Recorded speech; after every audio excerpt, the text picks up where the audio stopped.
It is recording. Couple more seconds.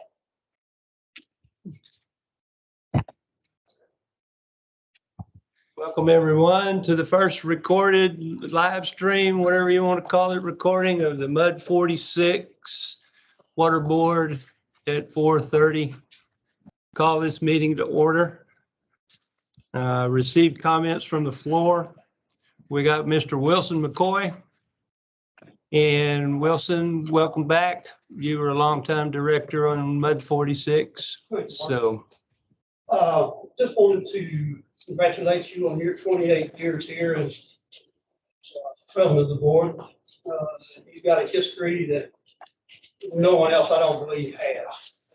Become a very close friend of mine, and I just wanted to be here and say thank you for everything that you've done for this club. You've led it in a positive direction. Based on what I found out tonight, looking at it, tax rate here started out at $1.10. Went up to $1.15, I think it's a couple of years after that.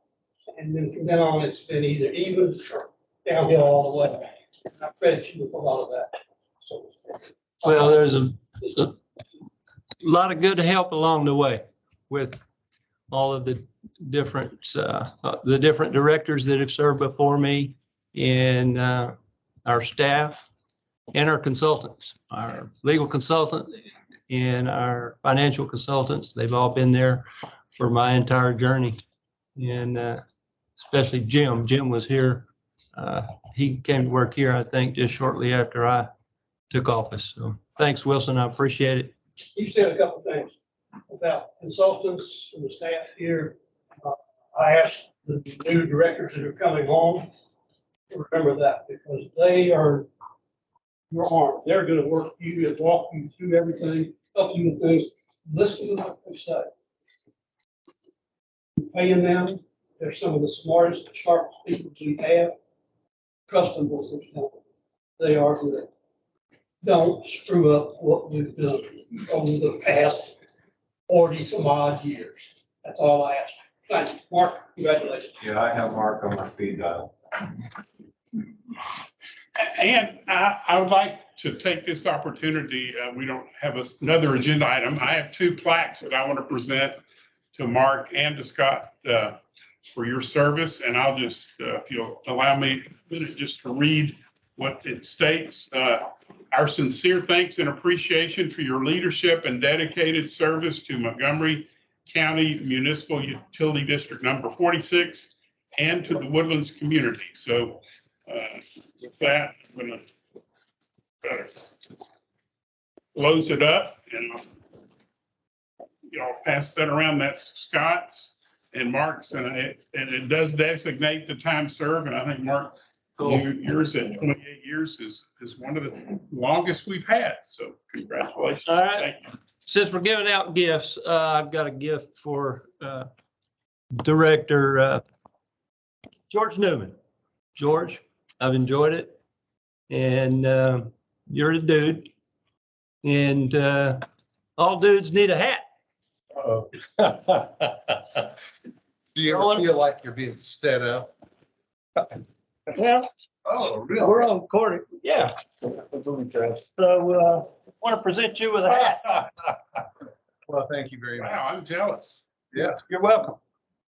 We've had some spirited differences of opinions, and we have agreed on a lot of stuff, and So, wear it you with know, pride. You know, these And guys that run for president, they hold up the hat like this. Hey, George, put it on. Can you try it on? No, it doesn't fit. I can tell it's the wrong size. Thank you very much. Thank you very much. Go ahead, sir. Giving out gifts, I'd like to give out gifts too.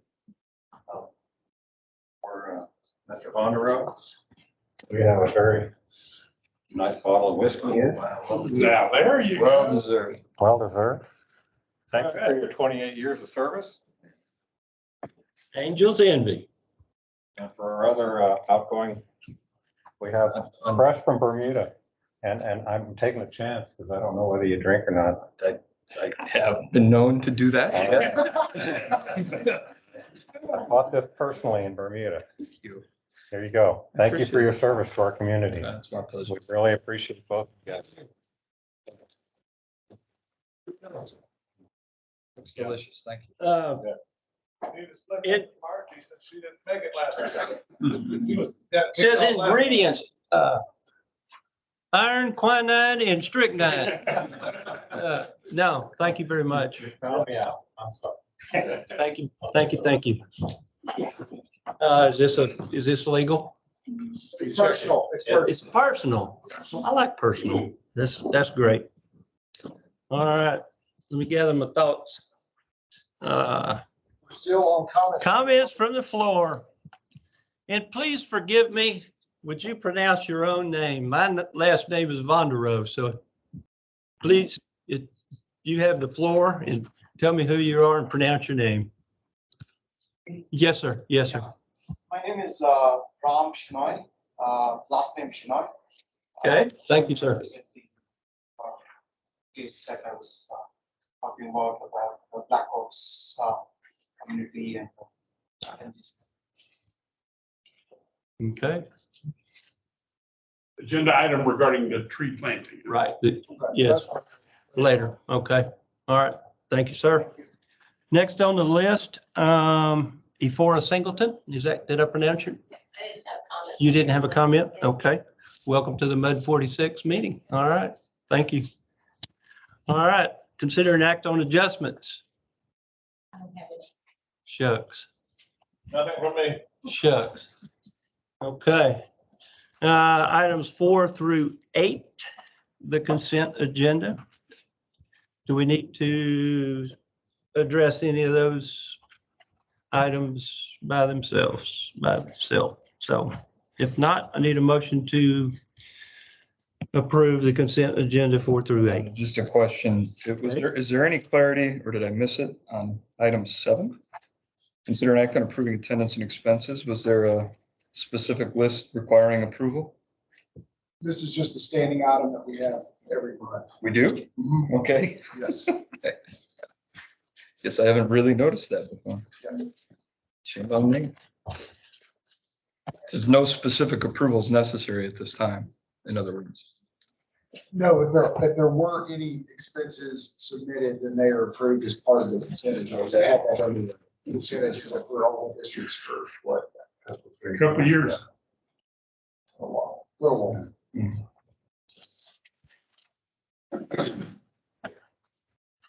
So your trip to Hawaii, if you don't approve it here. It'll get turned down at another level. If you FOIA my expenses for the bud, you will see there's been no trips to Hawaii. Okay, I'm waiting on a motion. I'll make the motion to. Second it. All right, thank you. Moving right along. Any discussion? All those in favor say aye. All those opposed? All right. Item number 9, acceptance of qualification statements. Mr. Brian Yates, would you take over? For the oath of office, who wants to go first? Where are your documents? Right here.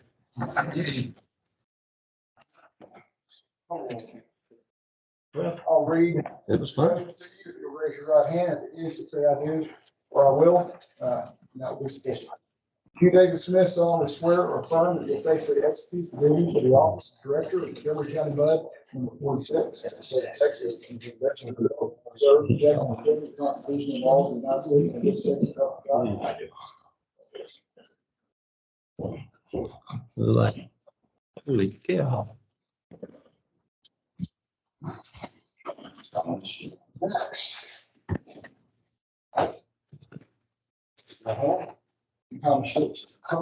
Solemnly swear or affirm that you will faithfully execute the duties of the office of Director of Montgomery County Bud, number 46, in the state of Texas, and to the best of your ability, to preserve the Constitution and laws of the United States and good faith to help you God. Congratulations. Thank you very much. All right, well, now that we've taken the oath of office, we can go ahead and take action on the item to accept the new directors, Schwartzkopf and Smith's qualification statement, bonds, oaths of office, David as the current directors.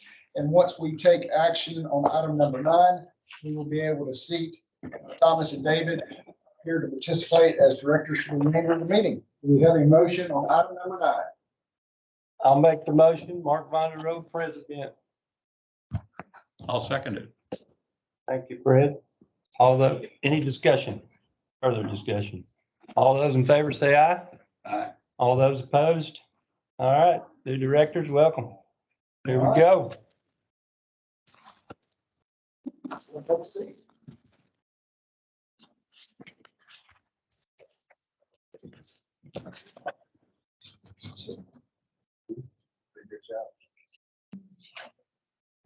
Yeah, I'm just out there on the concrete floor. There's a bag over here. Nice. A longer drive.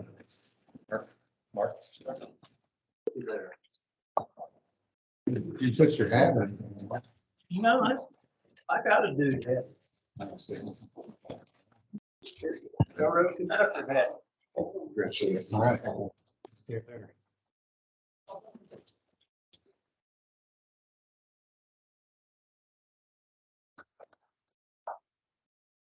Did I compliment the staff? So, thank y'all. You're welcome. Thank you. Thanks for your service. Yeah, thank y'all. Okay, well, I think right now, since we have a vacancy at the president position and the vice president position, Deidre, you are now the presiding officer until we go ahead and get our officers reconstituted. So you want me to go ahead and go through items 10 through 16 in connection with seating our new directors? Yes, please. Okay, item number 10 is to accept the elections not to disclose certain personal information of our new directors. They have the ability under the Texas Public Information Act to keep certain personal information, social security number, emergency contact information, et cetera, confidential in the event they of a request for public information. They can check whichever piece of information they want to keep confidential. Do we have a motion to accept those elections not to disclose for Thomas and David? Make the motion. Second. And you want to call the vote? All for a vote. All in favor? All in favor? Aye. Aye. Aye. Aye. Okay. Motion carries. Item number 11, election of officers. So as I mentioned, we can consider nominations for any of the positions, but at a minimum, we have a vacancy at president, vice president, and one of our assistant secretary positions. So I think the way. And a trustee. Well, that's a separate, this is just. Oh, just- Board officer, okay. then we'll do trustee positions. So we can do this as just nominations by position, and if we have multiple nominations for one position, then we can talk about how y'all want to vote. If you want it by voice vote or paper vote. So first, I guess we can open it up for nominations for president. I'd like to nominate the person who has the record number of constituent votes for MUD 46. And so I motion that Deidre Eklund be selected as president with what she had 3,000 something number of constituent votes. Do you accept the nomination? I accept it. Okay, do we have any other nominations? I'd like to nominate Tom. Okay, okay, good. I'll accept it. Accept, okay. Any other nominations? All right, so we have two nominations for president. How do y'all want to handle the vote? You all want to handle it by voice vote or paper Voice vote. Voice vote. vote? Okay. Do we do a discussion or how does that work? It's up to y'all. So my thought is that here, amongst the five of us, every single one of us has the skill to be president. We all have the skill. And I want to acknowledge that Deidre has been able to get so many votes in a November election, that we've all been striving towards having November elections versus the secret May vote. And so that election takes a lot of extra effort to get people to go all the way down to the bottom of the ballot. So MUD 46 was all the way down at the bottom of the ballot with, Donald Trump at the top and And Mud 46 was at the bottom with all kind of other positions in between. So it took a lot of effort to get people to go all the way down and place a vote. To carry on that theme, obviously, we ran to make a change to go in what we consider an improved direction. But if we talk about turnout, if you go back to you have a general election, which thousands of voters are going to the poll, and then we had this last election, which originally was planned to be done here at the WDA building, and really through a lot of hard work, we got it moved to the election authority, Montgomery County Election Authority. So if you go back to the election before Deidre's, yours was, let's say, be 2020, so it was 2018 at that election held here. There was about 160 votes cast. I mean, if you look at this last election, which, all the work that went in to get a lot of voters to come out, we hit 1,575 votes. So an order of magnitude difference because of the hard work from a lot of people. So yes, it would have been higher if we were at the general election. I think that's where it belongs. But it took a lot of work to convince 1,500 people to go to the polls, on an odd election day in which nothing was going on in the Woodlands. Right. Only thing that was going on was this election and 2 constitutional amendments. The city and the school district had moved the elections to November. So I think it's significant that we were able to convince 1,575, votes to be cast, in this election. So that'd be my comment. I think that we're all, very strongly in favor of as many number of votes as possible. Elections being very open and honest and forthcoming. So, I mean, just to speak to what George was saying, just for continuity, yes, changes need to be made. George and I also came on as wanting to be change agents. So that's just what I think that I want to say about that. Do you have ideas of the changes you want, both of y'all? Well, I mean, we've already made significant changes that George and I have been fully in favor of for quite a significant amount of time, one of them being having the meetings videotaped, having it accessible to the public, having it on the website. We've both been in favor of having agenda packets available to the public on the website. We've also, like me personally, I go through all the board packages and I have a ton of questions. My background is a civil engineer. And this is what this is. This is what we do. Other discussions before we take the vote on nominations? I'd just like to make an observation. I think maybe George said that everybody here is certainly capable of holding any position because of our background. And that doesn't take away anything from what Deidre's accomplished in her career here, nor Tom with his service to the community. What I think, even though there have been a lot of wonderful accomplishments in the previous 28 years from the outgoing president, we've got a couple of major elephants in the room, specifically the aging infrastructure within our water system.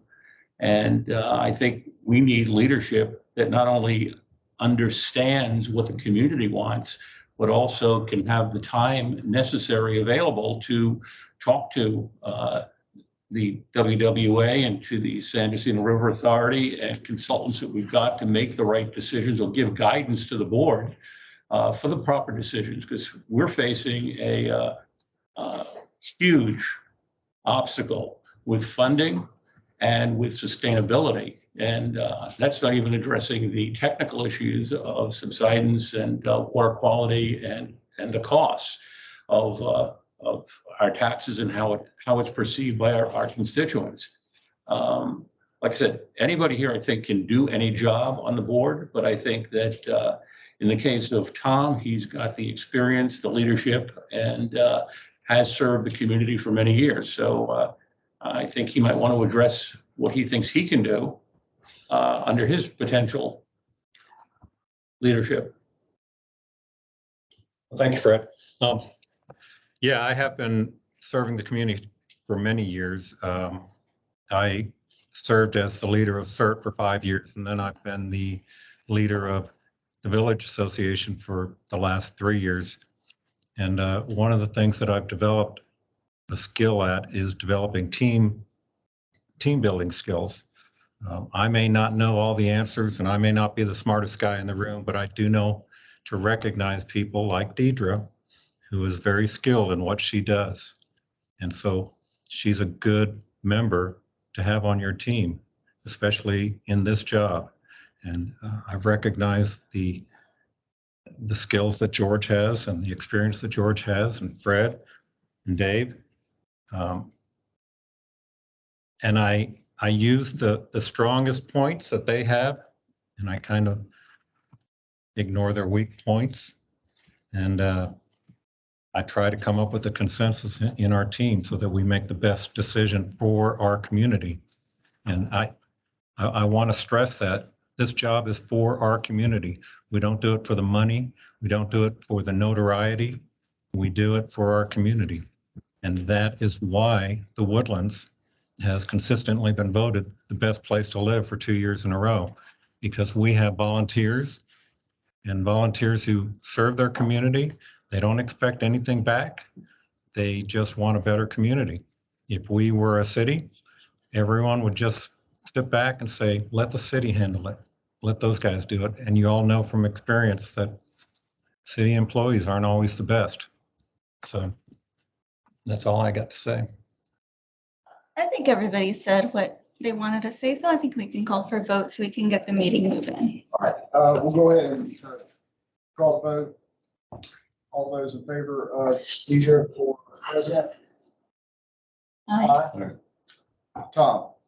What are we voting on? I'm confused. The president, Okay, and so, nomination for president. so who's, Deidre and Tom. Okay. Nominated. and you're asking for a vote for who? Correct. Right now I'm asking for Tom. Tom, okay. So we had two. I vote for Tom. Okay, so that's 3-2. So Tom is elected as president. Okay, so now we'll move on to vice president. We have nominations. Yeah, I'd like to nominate George for the many reasons that were just reiterated by Deidre and by George. Continuity, experience, and the ability to serve the board fairly and completely. Do we have any other nominations for vice president? Okay, if there are none, no other nominations, nominations are closed. All those in favor of George for vice president, say aye. Aye. Any opposed? Motion carries. Okay, for secretary, Deidre, secretary, any interest in opening nominations for that or leaving that position the same? Deidre, you want to continue to serve in that role? Sure.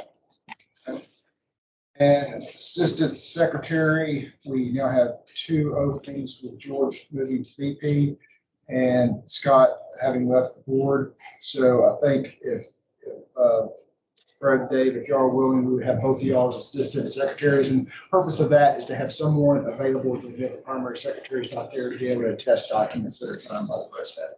Okay, sure. So we have nominations for, who wants to make the nomination for, I nominate Fred. I'll nominate David. any other nominations for assistant VP? Sorry, assistant secretary treasurer. If not, we'll call the vote. All those in favor, signify by aye.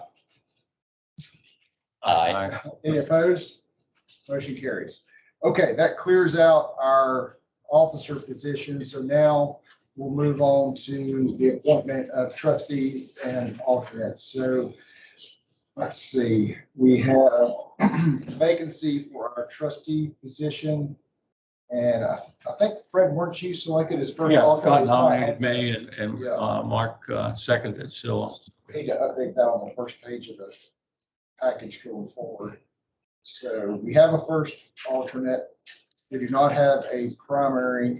So I'd like to make a nomination for David to be trustee.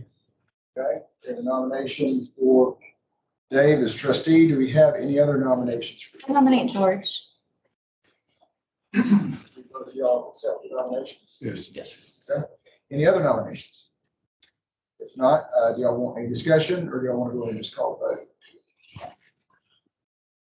I'd like to hear some discussion. I haven't got a clue. I've asked you a couple of times what it is you wanted to change, and you kind of dodged me. And I have some ideas on what I'd like to see the trustee work on. So, I've been coming to these board meetings for probably 4 months now, 5, both the trustee board meeting and this meeting. I've also started attending the board of directors meeting for the River Authority. And we're talking about the issues that we have going forward, and one is the large capital outlay that's pending. And what my observation from that is we have a large capital outlay, but we don't have any experience or knowledge presented by the River Authority about how that affects the tax rates. So, when you spend money above the run rate, it's going to cause an increase in tax rates coming forward. So that's one thing that's very important, that we have a large number of capital projects that are moving forward through the budget that we need to understand, because we're making investments, right? Everybody has a budget, and we have a budget. And right now we have it, I count up to almost $750 million with capital expenditures that need to be thought through and analyzed. So that's one topic. And then we have the pipeline issues. We have a litigation going on with the pipeline. We, River Authority, that division, pipeline division, may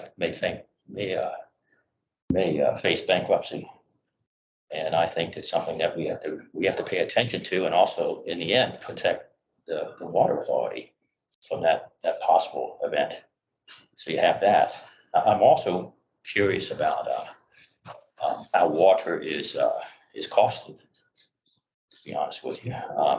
We're given these rates, which is 50-cent difference between the water rate for coming out of the pipeline and the water rate that we have for, I guess, out of the wells. And it doesn't seem those calculations are quite understood. Then we have the issue with the surface water conversion fee and how that's calculated, and what's the elements of the surface water conversion fee, and then how that actually interplays into the cost of water coming out of the pipeline. So I think there's a lot of issues. And I spent I was in a corporate environment in which we lived financials every day, and we worked to fix broken companies. And I think a lot more attention needs to be given to the day-to-day activities of the River Authority and their budgets. So we need to understand those. So I'll be honest with you. I ran to be on Mud 46, but I also ran to be a trustee, because I think a lot of these decisions are held up there and we don't hear what's going on. We need to understand and to try every day, improve direction, get better insight. So I have some agreement on some of what you're saying. And one of the thoughts I have is, I told Tom that the mud director job is a political job. And by political, I don't mean national political party. I mean Woodlands politics. And so an example is on the board of trustees, there's 10 MUDs represented. And of those 10 MUDs, 4 of them have less than 2,000 meters. So Mud 46 is the biggest MUD. And the way we're structured right now and the way our meetings are structured, we really can't impact according to our weight, as it were. We have 8,000 meters. And so these smaller MUDs have an equal It's like the Senate. vote. It's like the Senate. It's like Texas and Wisconsin. You got Wisconsin, Delaware. one representative. Well, I think Delaware, okay, fine. I'm not gonna get into national park. Yes. So my feeling is that there needs to be some change on the Board of Trustees. And one of them is we need to have their packet published on the web where all of us can get to it.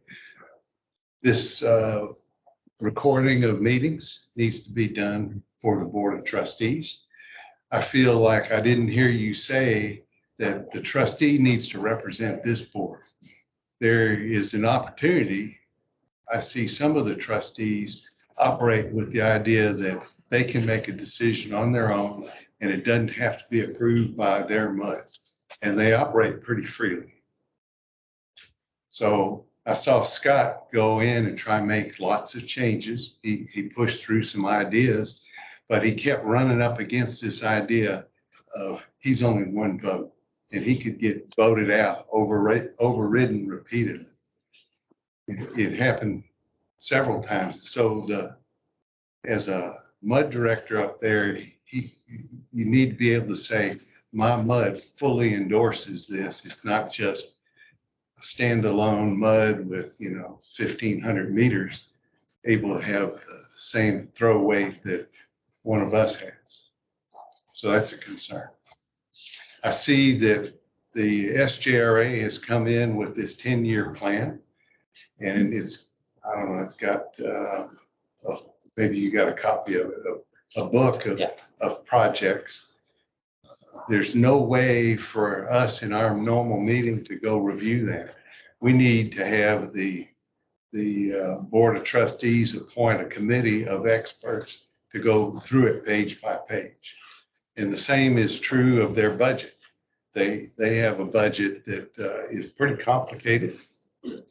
And it needs a line by line review that we can't do here in our MUD. And it needs to be done by the Board of Trustees. And the concern I have with the way the Board of Trustees operates is they appoint a committee. And when they appoint a committee, it's basically all trustees, even though on technical issues, the expertise is down in the MUD.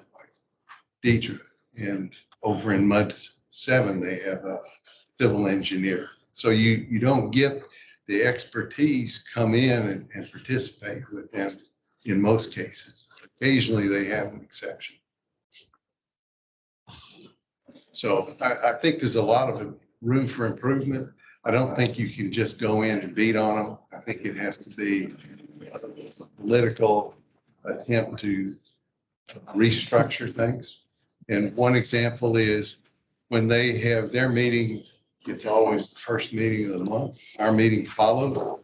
And we're always strapped for time where we can't really review what they do. So my proposal would be our meeting comes first.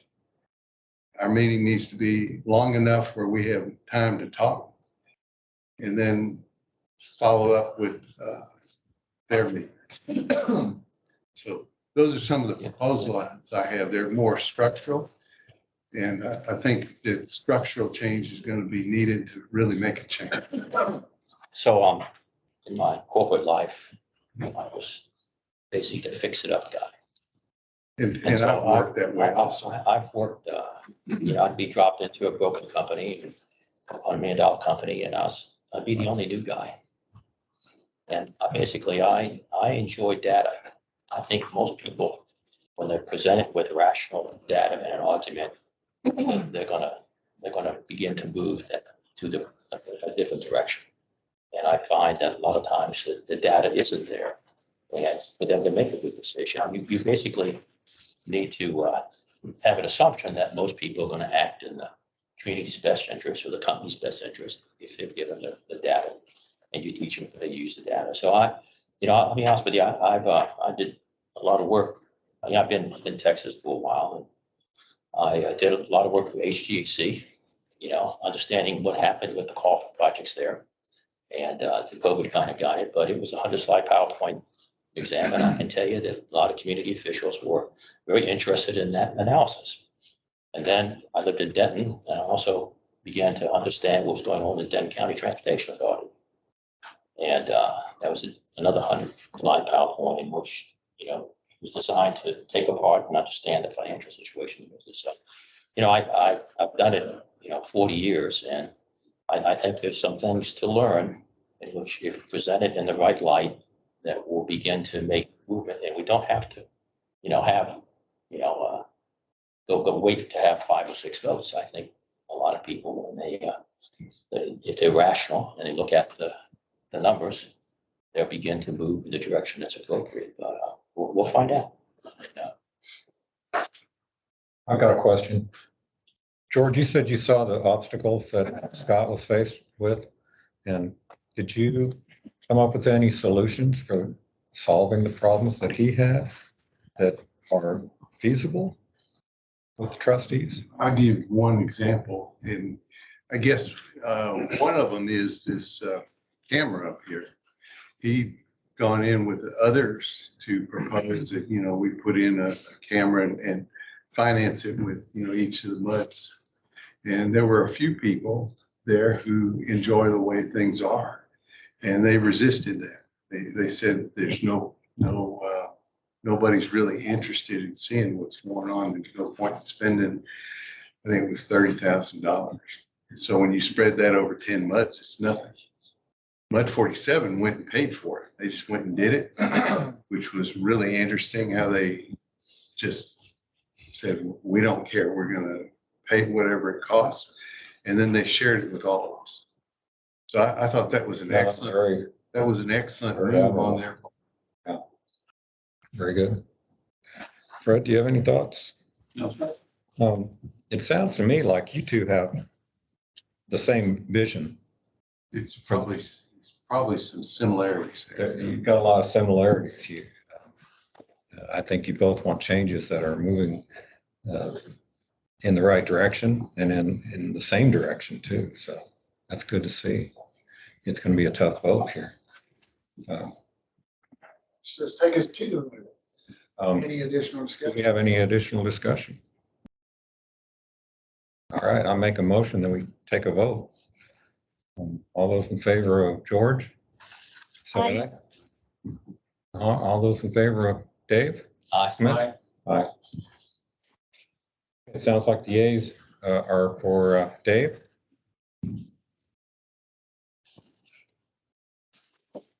Congratulations. Thank you. Merry Christmas. The time that will take us to first alternate. We have Fred, who was appointed that position last month. The board is satisfied with Fred continuing to serve as first alternate. We do not need to take action on that. Can we nominate someone? I would like to nominate George since he was nominated for trustee. I don't think that was available the last time. I would nominate George. So that was, First alternate. So that's. we're taking a revote. No. This is in the event that the primary trustee is unable to vote for some reason. We usually have 2 backups, a first alternate and a second alternate. So last month, the board selected Fred to be the first alternate, but we can redo nominations for that position since we're going through the full slate now. Deidre has nominated George to be the first alternate, who will be the first person to attend in the event that you're unable to do so. All right, so we have that nomination. Do you have any other I nominations? nominate Fred. Okay. Any discussion? I thought Fred was second order. You're allowed to reopen it because we have a full Okay, slate. I see. I get it. Slate. Did you accept? I accept. Okay. Sure.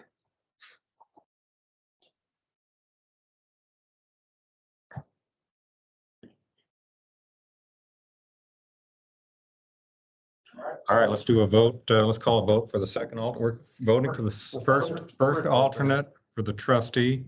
All those in favor of George, say aye. Aye. Okay, I count 2 votes. All those in favor of Fred? Aye. Aye. Guess I'm casting the deciding vote. I'm gonna vote for Fred.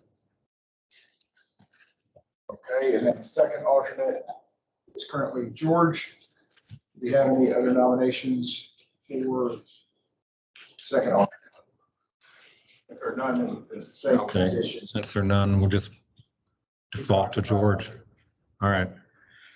All right, that takes us through 12. Good. Tom, you want me to go ahead and roll through the remainder of the? Yeah, why don't you? This is all new to me, so. This is just to seat directors. Good. It's not substantive items. All right, 13, approval of district registration form. It's a standard form that has to be filed with TCE. It's medical information about the district, including who the directors are, what your terms of office are, what your officer positions are. Now that we've got new directors and officer positions, we need to call that out for because that on behalf of our districts. Positions, so we make that administrative filing with TCE. Find something to do. Okay, I authorize that. Just need a motion to- Okay, I make a motion to approve item number 13. I need a second. Okay, all those in favor? Aye. Those opposed? Okay, sounds unanimous to me for the ayes. Okay, item number 14, preparation and maintenance of the local government officers list in connection with conflict of interest disclosure requirements. We're required by law to maintain a list of local government officers, and that includes each of the directors of the district. Now that we've seated Tom and Dave as directors, we need to add them to our list. That list is available to vendors in the event they need to determine if they have any potential conflicts, they can pull that list. Okay. Same thing, make a motion? Okay, I make a motion that we approve item 14 on the agenda. All those in favor? Aye. Okay, opposed? Okay, Second. okay. Let's do that again. All those in favor of item 14 on the agenda, say aye. Aye. Okay, I counted 4. And those opposed? Okay, there are none. So the item 14 is approved. Item 15, just discussion regarding the training requirements, no action is necessary there. Tom and Dave, there was a memo in your packet there to watch the 2 videos that are required by the Attorney General's office. So once you complete those videos, there's a certificate of completion that you'll get. I think we both have that. Good. Could we ask some questions? Maybe you can extrapolate. So, in terms of the interaction between departments. So, and I obviously have some understanding of this, but I just make sure I'm not off. So if 2 of us talk, no issue. If 2 of us talk, and then let's say the discussion's about the color blue, and one of us goes and talks to someone else about the color blue, that's a problem. If the color blue is, If it's it's different, business, isn't it? my business, right? Correct. Color blue is my business. Correct. That's what they call a walk. Walk-in co-op, so that's not. Correct. That's gamesmanship to try to avoid the requirements. That cannot. That can't be done. So if, let's say we all go to a Christmas party. Let's say 3 of us go to a Christmas party. Do we have any issues there? As long as you're not deliberating district business. As long as you don't talk about the Right. district. That's, business. that's how people can attend even events like AWBD. We have to make sure to polish in the new directors, to make sure that, hey, you got all these directors attending this, you may have forums, particular district that are there. You got to be careful not to deliberate district business while you're there. You can be at an industry event, you can ask questions of a particular presenter, but you can't talk about those types of issues as they relate to your bud, because then you can have a quorum issue. But if you're just there to receive information, or you're at an event on a social basis, there's no issues there. Okay. What always turns the issue is deliberation of district business. Okay. Yeah, there's some questions going on because, as you know, George is my neighbor. And if I catch him sticking his head over my fence, I'm going to talk to him, and I don't want anyone to see us. And Put it in order, put in 7-foot fence. oh, okay. Yeah, they denied my 8-foot fence. All right, so it's more than 2.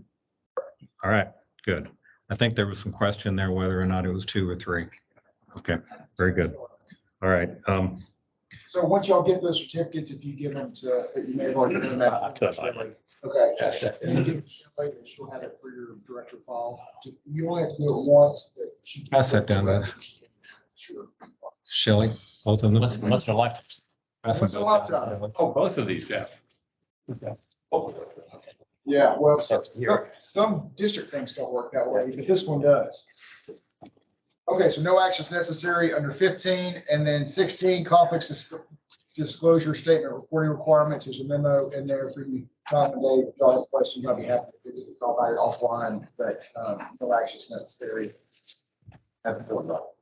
And that takes us through all the appointment items. Go ahead and turn it over to you, Tom. Okay, item 17 is receive the San Jacinto River Authority Woodlands Division report. It's on page 28 of your package. Just, I want to, before we get started on this, y'all to know, we're going to review the Woodlands Division budget tonight, but we've also set a workshop, pardon me, for July the 1st, Friday, July the 1st, to review this wastewater strategic plan with new directors. We have one or maybe more new stakeholders for that committee, for that group. And also the River Authority Woodlands Division is going to review their budget at 8 that morning. So any of you, when you get through the presentation today, keep in mind there's another opportunity to do a deep dive into that on Friday morning, July the 1st. And that's at 8 to 10, and then from 10 to 1 is the wastewater strategic plan recap. Is that the training center we met last time? Same place, yes, sir. Is that by chance going to be recorded? No plans have been made to record it at this point. Okay. But Or do let you me have also say, if you can't make that, we're willing to meet with directors at another private meeting if you want. We can have 2 of you to go through their budget if you can't make that meeting, or even if you make that meeting and have more questions, we're willing to sit down with you and go through that budget. Okay. For us new people, I know we have questions, Happy to do it. and I don't want to ask questions in public so much because it makes us look less than stellar. We understand that one-on-one meetings can be productive, and we're willing to do that. All right. Are y'all gonna send out an email with For the details? July 1st, yes. How about an agenda for that? Is it- Well, that'll be on the email that goes out. It'll be 8 to 10 will be the deeper dive into Woodlands Division SJRA budget. 10 to 1 will be a deeper dive recap of the wastewater strategic plan. And that's pretty much the agenda. That's it. Yeah, those 2 items. All right. But if you'd like, I can go ahead and cover these 3 items. Do you have anything to add to this report? The Chris? one that's in your packet, I do not, but I could cover the Woodlands Division budget, which was a separate handout. This is what was presented and handed out last month. However, since 2 of y'all were not seated or here last month, we were going to run through it again this month if you would like me to, or you can just take this and we can discuss it on the live. Or at another time before next month. Is this it? Yes, sir. Get Okay. that as well as this document. Could take a few minutes and ask a few questions. Sure. And while you're thinking of questions, I do want to let you know, I do have 2 of the accountants in the back, Jamie Lewis, as well as Haley, I forgot to do that. They're back here as well, so. And one other item, David had a question about the components to the surface water fee. We're working on putting that information together to be presented at all the MUD meetings next month. Yeah. So I was actually dealing with the MUD 46 budget. It has a couple of line numbers, which I was curious about. And it says SJRA fog program. Yes. What is that? So that's the fats, oils, and greases program. So the MUDs are responsible for doing the grease trap inspections in the woodlands. Okay. However, a number of years ago, they delegated that authority to the River Authority. And so therefore, we have staff and equipment that maintain the program. They would just charge back the MUDs based off of their. I think there's actually an interlocal agreement. For that as well as industrial. I thought you went around and sprayed for mosquitoes. No, not yet. So you also have one here, SRA water capacity loan and a WWA capacity loan. What are those? I've already covered those. It's the 5th or the 4th interim account. I'm not sure what the capacity funds are And for the interim accountings that we had done years ago, there were actually several different ones. And so we issued bonds on behalf of the MUDs that were participating in that wanted to participate in the bonds. So when the MUDs purchased the capacity, they could either pay cash or they could pay out of debt financing. The River Authority issued the debt on the behalf of the MUDs that wanted to participate. And so the MUD paying us back for that debt service. So that's the interest charge for that debt, or is that the principal and interest? Okay. And then, there was another capital, it just doesn't have your name next to it, so it will say capital outlay other, 3.7 million this past year. That's for the AMI metering project. What's that? AMI meter replacement project. Oh, meter replacement? Oh, okay. Maybe a small piece left in.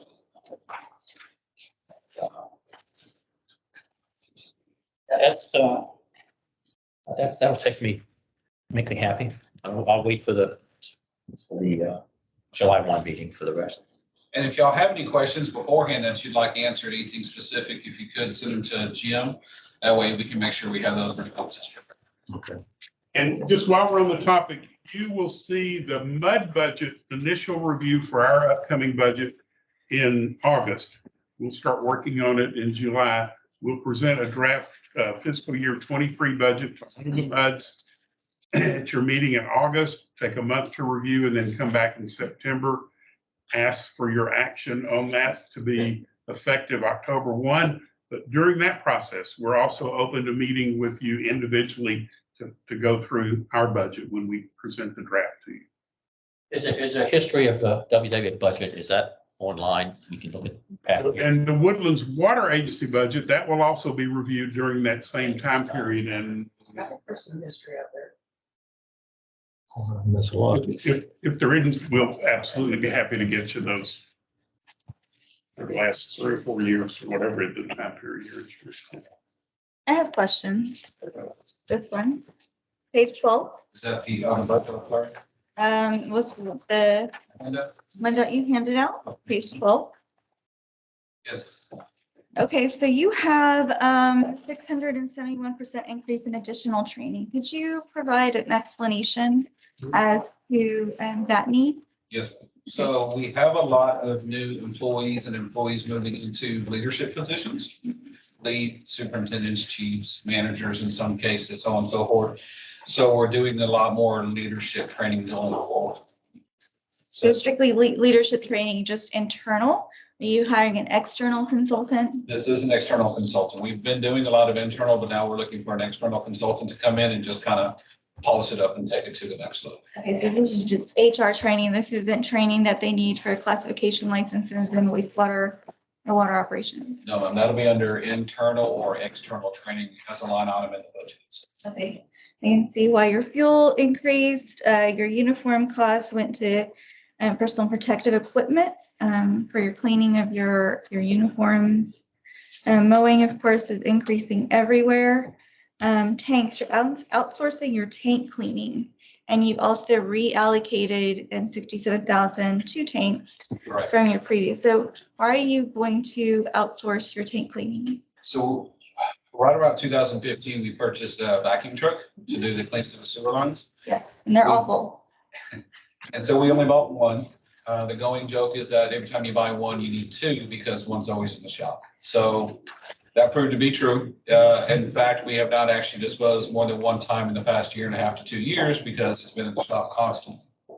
So we've been outsourcing because we still need the cleaning done and the truck's always in the shop. This is a new truck. 2015. So You bought it new though. Oh, we did buy it brand new. And so we've been through the warranty, we've been through the dealership quite a bit. The last repair was about $40,000.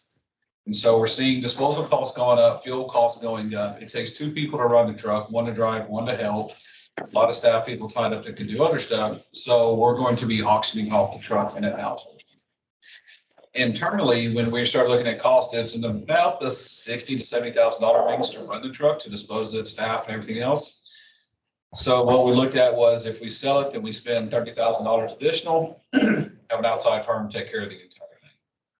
We don't have that asset to maintain with rising maintenance costs. You contract out that maintenance? We did, in a lot of cases, we did. Take it back to the, it's actually a freight liner, so down off of 610. You don't have a garage? in We your do not, not organization? for auto repairs, we do. Not fault, yeah. Yeah, we'll do some odds and ends, starters, Stuff like that, yeah. yeah, small stuff like that, but once it starts getting to largers and stuff, we'll take it offsite. In general, because we're also not a city, usually cities have fleet maintenance. Correct, because they have the police and the fire and everything else. In this case, we do have a So that's lot. something that we don't have because it's just not needed. You can outsource that. Correct. When you start looking at all the assets and the labor and the skill and everything else to get it, it's generally just an outsource. Okay. So you've given us your proposed woodlands wholesale rate. Let's see if. So we've got, what is it, 15-cent? Rate increase due to, is it 15-cent rate increase on the water side due to reduction in demands and then 21 cents due to increased expenses? Yeah, Okay. So 273 per 1,000 gallons. yes, ma'am, for the water. I paid 99 cents for 8 fluid ounces today of water. That's a good deal. It was a good deal, it's Bucky. Okay, so your wastewater is going to increase 14 cents due to reduced demands, which makes sense. As far as treatment, increased expenses, 54 cents because of all the increases to the chemicals that you need to use to treat the wastewater. Correct, as well as electric. Okay. Yeah, electrical and chemical treatment. Okay. I had to go over that. Those were predominantly my questions. We already talked about lobbyists last month. And then you gave us a chart of chemical increases, which is fine. A reduction in demand and your salaries increased 9%, and that's just regular salary increases, right? You gave us the whole staffing directory. Right, so I showed, excuse me, on page 8 is the graph and the increase. Page 9 is the actual FTEs. Top part shows the indirect, bottom one line shows the direct actually went down, indirect went up. Partially because with all the projects and the aging infrastructure, we are adding additional technical services time, construction managers, inspectors, engineers and stuff to help aid get those projects done.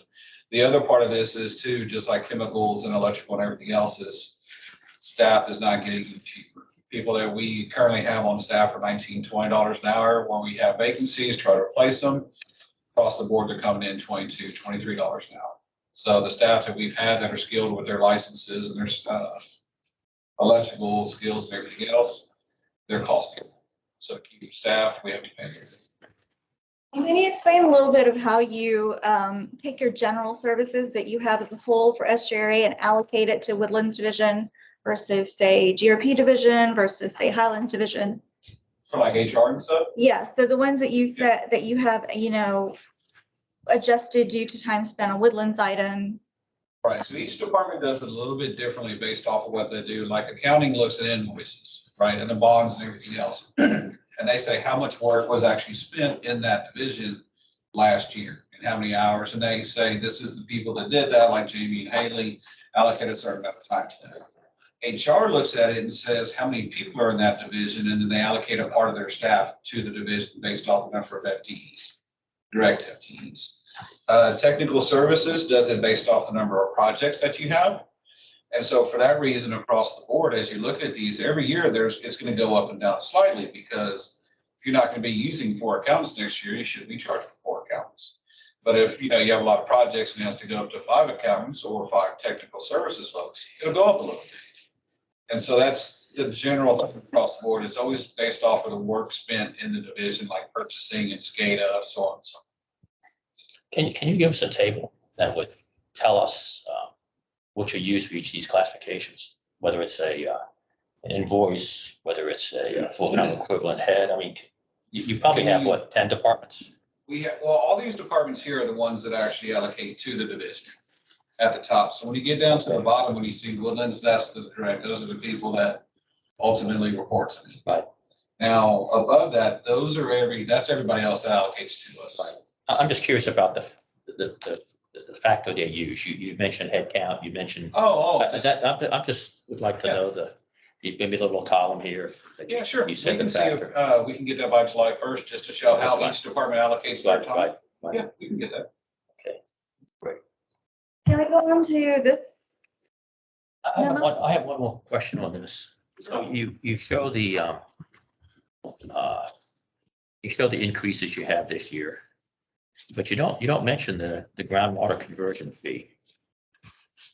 Correct. So let me take you real quick to find page 5. Let me see that. Bottom right. So the GRP fee, surface water conversion fee, is an expense to the Woodlands Division. And so when we charge the MUDs, we can include it in the wholesale rate, or we can break it out separately. So ages ago, it was decided to break it out separately to show what it is. So what you're looking at on this is the difference in the in the Woodlands Division budget. On the top is if the GRP review committee votes for a 63-cent increase. Sure, got that right. And then the bottom, if they voted for an 11-cent increase. So obviously, this is a summary of the Woodlands Division budget. So if the rate went up 63 cents, you can see under revenues how that would go up, as well as total expenses would go up. But if you go to the bottom under 11 cents, you'll see where total expenses does go up, but not nearly as much as the 63 cents. And that's because the GRP division charges the Woodlands Division. And so the Woodlands Division pays GRP, and then the Woodlands Division, as an expense and pass through, as you can see in this document, we then charge the MUDs. So going back to the SWC fee, Yes. Where does the money from that flow into? What budget? In GRP division. GRP. Then, well, let me back up. So indirectly it does. When the MUDs, so GRP charges Woodlands. Woodlands pays GRP. Woodlands Division to recoup the funds does a pass through to the MUDs. When the MUDs and the residents pay the surface water conversion fee, it goes to the Woodlands Division. The surface water conversion fee payment that the MUDs make. Correct. Is paid through the to the Woodlands Division. Correct. Because the expenses are built into the water rate coming out of there. Correct, because the Woodlands Division pays directly to GRP. So how is the surface water conversion fee, how has that changed? We don't have to get into this now, but why is that moving? Why is that increasing? This year it's increasing for the same reason that the Woodlands Division is. So the GRP division has a lot of chemicals. Groundwater has generally one chemical to treat it, GRP, surface water, similar to wastewater, but it's got at least 8, 9 chemicals that are going up. Electrical's going up, staffing's going up. Also, on top of all that, we're trying to build up reserves, the emergency reserve and the operating reserve. So that's 2.1 million to transfer into the emergency and the operating reserve, which are currently sitting at 0. Because you have to have a certain reserve required, right? A certain month's reserve. The GRP review committee and the board both require a $2 million emergency reserve and a 3-month operating reserve. The 3-month operating reserve, I think, is at 1.7 months or something like that. So the groundwater conversion fee, I mean, that's paid by all users, technically all users of groundwater. On your bill. Correct. Right. There's 149 water systems in Montgomery County that pay the groundwater fee, as well as 7 users that pay the surface water fee. Because there's only 7 entities that receive surface water in Montgomery County. Everybody pays the fee. Everybody is charged the fee. Charged the fee. Now, I know some people don't pay it, I understand. Okay, just making sure. So of the users, what percent of the Woodlands does that fee represent? Are we half the fee? Are we 40% of the fee that you collect? Do you know that number, Jamie, off the top of your head? It's like it's somewhere between 20 and 30. It usually is 20 to 30. I saw it today. The Woodlands is the biggest user of GRP. It's a big Single, Conroe. single Right. category or entity user. Entity, yeah, not just one. It is the largest. So what's the structure? Why, I thought originally that, obviously that this conversion fee was for capital. It paid the capital of the pipeline. Yeah. Is it for that, or is it? It's twofold. So part of that groundwater fee, as well as part of the surface water fee, is to pay back the debt service. Give or take $500 million over 25 years, you pay the debt service about $35 million per year. The other part is to pay for the O&M of the facility, to run the facility to produce the surface water. Okay. And then on top of that, so are you covering your entire expenses out of the GRP from the surface water conversion fee? What do you mean by entire? Well, I mean, there's obviously GRP has a budget. Right. Right, it has a budget. And I guess the question is the revenue, I mean, the fees, the revenue from the surface water fee, is that funding the entirety of the core structure of the pipeline? It is funding the entire GRP division. So. Correct. Okay. In budget. Now, I'll tell you, due to the short pays and non-pays, it Right, gets I pretty understand. dicey, but I understand. on paper, yeah. So basically, you don't, this fee comes in to the GRP and it's designed to cover all expenses of the pipeline. Correct. So basically, you pass it to the Woodlands Water and that contains all the cost of the Woodlands. Correct. Including the fee. Including And so, okay. It's in its entirety. Now, one thing to note, just as. And that also includes 50 cents a gallon or so from the liquid division. Yeah, that's included in the surface water conversion fee. It's all melded together. One thing to note as you're running through this and looking at numbers, if you look at the top under GRP pumping fees and pros in this top page here, it shows just over $19 million. That's the revenue from the surface water conversion. Okay, it's on this sheet here. Okay. Now, granted, that's the 63% increase. That's why that one's so high. But if you look at that number, then you go down towards the bottom and you look at GRP pumping fees and the surface water fees as an expense and add those two numbers up. Those two numbers do not match the same as the revenue. The revenue was lower than the expense because the Woodlands division basically supplements about $1.5 million per year of the GRP fee. And we'll definitely go into more detail about that at a later date. But just if you're looking at those numbers, it's not a typographical error. We know that's why a lot of entities increase their GRP fee by about 10% or so. So at the last GRP board meeting, there was a vote between these two proposals. Right. And it was a tie. And the WWA voted to recommend the lower fee by 6 cent fee. So how did that vote go? Who voted for the 6 cents? Who voted for the 20-something cents? So at that meeting, there was one motion made for the 63 cents by Jackie Chance. Who? Jackie Chance, General Manager of WCID #1 off of Timberlake Timber Ridge. And then that failed for lack of a second. So then Mike made a motion for the 11 cents. It was seconded by Rick Moffitt. Rick Moffitt used to be the General Manager of Southern Montgomery County, but he's now retired. When it went to a vote, Jackie voted no. Duke Kuhn, which is an ex-city council member of Conroe now, he voted no as well. So you had 2 for the 11 cents and you had 2 no's. And who was missing? Missing was Mike Stecker, who's the appointed Lone Star representative. He's a private developer. He's an investor-owned utility. Then we have one vacancy, which the gentleman used to be the director of public works for the city of Willis. He resigned, moved, and then so we have that vacancy, but we're going through an election process right now. Will this be voted on again at the next meeting? Monday at 11:30, that's coming up. It's going to be the same vote, same presentation. 4 and 4. Right, and so we're not leaving until they give us a recommendation. Now, one thing to note is that the GRP review committee only recommends items. Right. They don't have any authority to offer ultimate approval because they offer the recommendation, which then goes to our board. Our board then says yay or nay or whatever they want to do. Okay. Next Monday, it goes to the review committee. Next Thursday, it goes to our. So if it's tied again, does it go, you can keep up there and just recommend the tie to the River Authority Board and Well, my direction is to stay there until we have. stay there to get it, huh? Okay. Now, they can vote for 11 cents, they can vote for 63, or they can vote for something off the table and they can pick a number and say, we recommend this. Now, if it goes to the River Authority Board and let's say the review committee recommends no rate increase.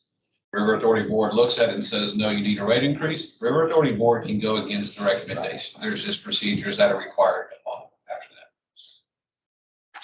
But those, yes. So at the 63 cents, that covers your expenses. That covers the expenses, and I appreciate that. So the 63 cents assumes that the people that are short paying and non-paying are going to continue short paying and non-paying. Rough numbers, $10.4 million.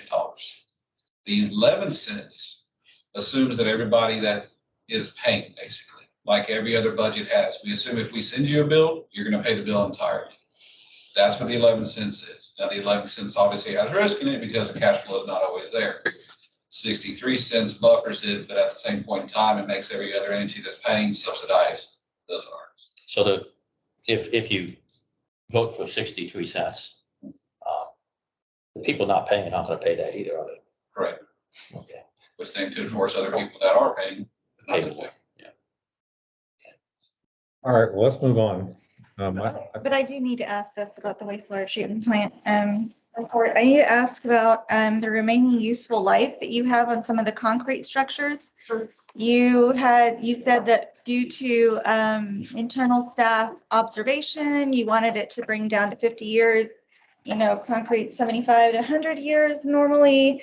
I just wanted to express a concern about having it just based on internal staff observation, because that, you know, remaining useful life goes into when do we have to replace structures. I'm not necessarily saying that you're incorrect, but I would like that known or discussed and ask the question to the consultant that we've hired if that is their observation in the field. I would also like you to go into at some point about the reduction and concentration of the organic loading. That could possibly be what's causing your remaining useful life on your concrete structures to decrease. So there's things that I see in here that would lead me to believe that the 50-year useful life is fine. It's just not explicitly stated. It just kind of comes across as, you know, this is our determination. If I can just real quick before you move on that, no, I wholeheartedly agree. Staff recommended, what the consultant did is they took our asset management plan and they said, yeah, we confirm concrete should last through 75 years. And what we said is, hey, go look at like the headworks or wastewater plant 2, where it's concrete that's like a foot thick and you can scratch it with your hand and the concrete comes off in your hand. We think you should re-examine, not all the concrete, like on the finished quality side, it's just water like in a creek, but on the raw side, you need to take a look at that, because if it's uncoated and I can put my hand on and scratch the concrete off, it ain't gonna last 75 years. So Yeah, I'm not saying that there's not a reason why. I was just like a No, I already just let you know. full explanation in writing. And then the last thing is Ed Shackelford is presenting at AWVD in a presentation called why does our blanket water cost so much? Correct. Yeah, so it was a bunch of asterisks or whatever, so it didn't actually say a bad word. But can we get a copy of that? And at some point, can the directors find out the answer to that question? Yeah, I will ask him when I see him, and I think it's video. If I can get a copy of the video, I can pass that around. Great. All right, do we have any other questions? One last comment. You have a strategic, wastewater strategic meeting in July. Yes, sir. And you're going to review the projected costs. Yes, for the baseline rehabilitation / replacement and versus a consolidated option. And so at that point, July meeting, we ought to be coming back with what our observation is and what the real, you know, they're gonna, what our recommendation for a plan is. Okay. That's July 1. July 12th. That's the stakeholder meeting that George is your stakeholder and he will attend. After that meeting, we'll give you all handouts, all notes and everything else. And of course, George will have a report as well. So I've escaped so far. Nobody's asked me, well, what do you really think? What do you really think, George? I don't know that you have time for that. But That's why I didn't ask questions. I will tell you with costs next month. Okay. Do you normally put a report in the packet? Yes, after one of their meetings. They haven't had a meeting in June. Okay. So normally you put, Yeah, I would okay, put a you letter. will have one in there next meeting. Okay. Very good. Y'all want to, Tom, one word, y'all want to move up out of 21 since we know we're running a little bit short on time. We do have. Yeah, is he here? Oh. Hi, how are you? Yes. Do you want to talk or you want me to introduce the idea? How do you want to do it? Yeah. So Alan was concerned, if you go look at the Black Oak subdivision that's behind his house, just south of the Spindle Tree Park track, the developer went in and clear cut the ground and burned the debris. It looks like a Russian war front. One of the things he did after that was he recommended that the trees be planted along the trail at the Spindle Tree Park. And so on page 76, map number 3 shows you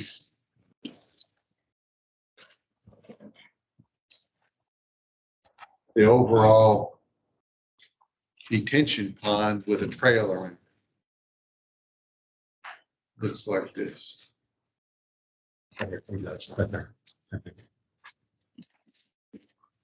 So the detention pond needs to be kept clear so that, if there's a significant rainfall, that water can be held in that basin. There's a area on the west and east side where he's asking, can it be allocated and approved for tree planting? That's not needed for detention? It wasn't allocated? The comment that Mike Mooney made at the last, I guess that was April meeting. I would suspect it was in the Concerned allocation. that and what Deidre's talking about is this area here outside of the track.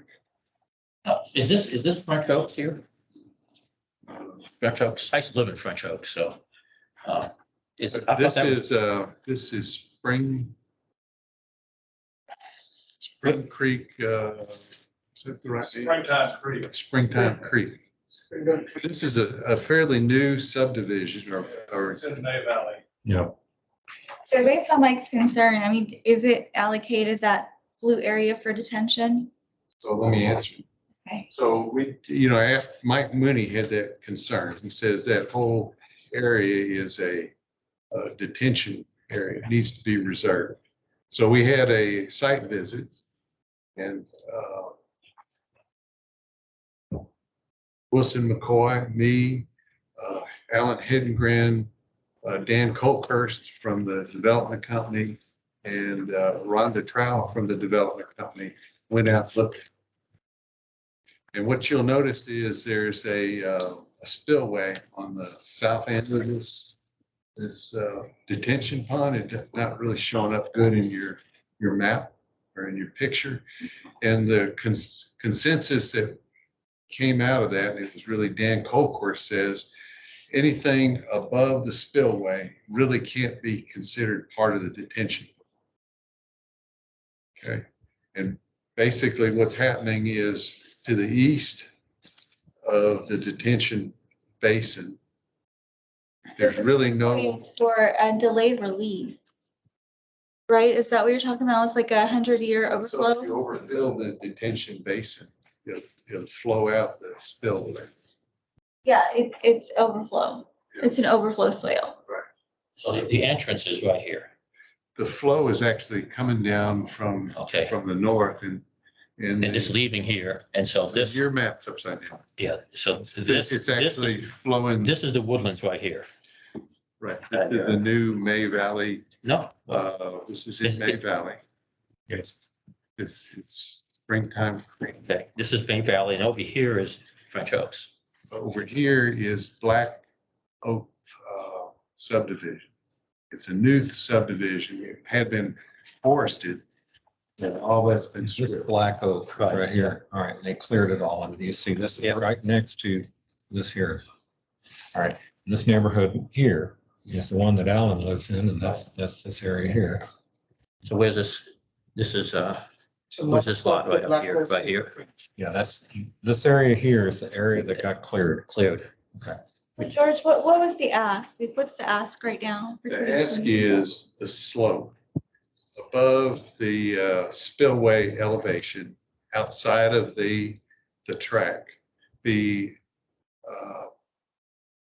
approved or allowed for planting of trees. And this area here is about 1,700 feet. So it's a massive piece of land that could be utilized for planting of trees. Is there any way to get the detention study for that detention basin? I think I guess you can, I don't know. We Because don't have anybody from the, I really hate to make a decision on detention and end up having a flooding you issue. probably- it'd be good to go out and look at it. And, you know, it physically is not possible to get water to go above the spillway. But I get that, but I designed a lot of detention basins, and there's a reason for that. They're usually designed like that, but that still counts toward It's good to go out and the look. retention. I would not want to make a decision without thinking, do you have a drainage study? I will say this, my name is Mike Mooney, I'm the Deputy General Manager here at Woodlands Water. Wilson McCoy was a former board member here, and he's also a licensed surveyor. We had him research the limits of the pond, and the limits of the pond, as you say, are the upper blue line on the west side and the red line on the Black Oaks development side. If you do go to the site, you will notice that the overflow spillway is much lower than the upper half of that west side of the pond. It's probably logical that west side wouldn't come into play if the pond ever filled up. However, it is part of the limits of the pond. That was my concern. And that's why we had Wilson go out there. Dan Colcourse, as you know, is also an engineer. He kind of agreed, yeah, it's, once it gets to the overflow of the spillway, the upper 15 feet of the pond is probably not going to be used, at least on the west side. On the east side, it is. I would not recommend planting anything along the east side because number one, I don't think there's any room. But if you look at Little space, but it's not. that picture number 6, kind of what the homeowner has sketched in there is kind of the limits, what we're thinking. And there's already a tree that is planted there anyway. It's one of the things that we would recommend if the board decides to have authorize the homeowner to plant trees there. No, wait a minute. Or the township or whomever. Okay. So I had a recommendation down at the bottom, and it's not to have the homeowner plant trees on that slope. Yeah, I mean, this is paid to clear the pond. The trees were cleared out and the pond was cleared. What we believe happened is the spoil from the pond created that part of May Valley on the upper side of the west slope. And that's why that side is so much higher than the east side. But then that same thing is the district paid to clear those trees. So why would we put them back? That's up to you. Yes. Let me ask a question, Deidre, in your background. Will the planting of trees affect the structural integrity of that retention pond? Well, In your experience, do we need to normally you do not plant trees in detention ponds. No, up on the side there. Even up on the side, I mean, you've got a root structure, so. Right. So anything can affect that, and I don't know what type of trees, so the root structure would be out, root structure would be down. Right. Yeah, we don't want something really invasive. My personal opinion is I do not want to plant anything obstructing flooding in the event of flooding, because even a fence If I build a fence and my fence is naturally supposed to, like your backyard, your neighbor's fence, your water flows from your neighbor's fence through my fence, I decide to lower my fence to the ground, my neighbor now has a flooding problem. Stand it up, yeah. So that's my personal opinion. I wouldn't want to plant anything unless I saw a drainage study and unless I knew exactly how much attention that area needed. Me personally, I would not make a decision like that without an engineer. If you go and look at it, you may have a different opinion. Just by I looking can, at I can go look at it, yeah. this never happened, probably never Can we, happened. can we do both? But if something happens to the spillway, it stops up, creep up the hill. Yeah. That's probably Because not it's an likely. emergency Would probably overflow flood out. spill, emergency Black oak. overflow spill. That's what it is. And I don't know what rain event the original detention basin was designed for. I'm sure it isn't designed for Harvey. No, we have the plans for it. I'm sure you did not. Yeah. I just want to add, like, explain you a little more, like, there's a proper trail near, out here, right? So Yeah. people jog and all that. So the detention is right in the middle here. Well, no, There's a trail around here, and the then this, detention is actually designed to go all the way up that slope. You would normally have that because you're not always going to have water in that big hole, right? So you kind of want to make it aesthetic. So yes, there is a trail there. In the event of a large storm system, a storm event, it's going to be covered. I don't know if it ever I has. think you need to go look. Okay, Look. we had a Harvey and it wasn't, it was. I get it. I mean, Nice video around you there. want me to go look at it, I'll go Yeah. look at it, but I don't want to make that. What about that, I'll go with it. that study? Can we do both? Dan? About the study. Let's get a hold of that study, because Deidre asked for a study and, Well, we don't have a study. We have the design of the pond, when the pond was designed and built. okay, but did a Study after that, you know, if that's what you're looking for, we have done. No, I don't want a drainage study to be done, but usually when you have a detention basin, you have a drainage study. Yes, we have you that. have an engineering study. And it's about. We're at a blocking- point where the next mud will come in at 6 o'clock. And we need to All right, make a we need couple to of move on. comments on, are there future agenda topics? All right.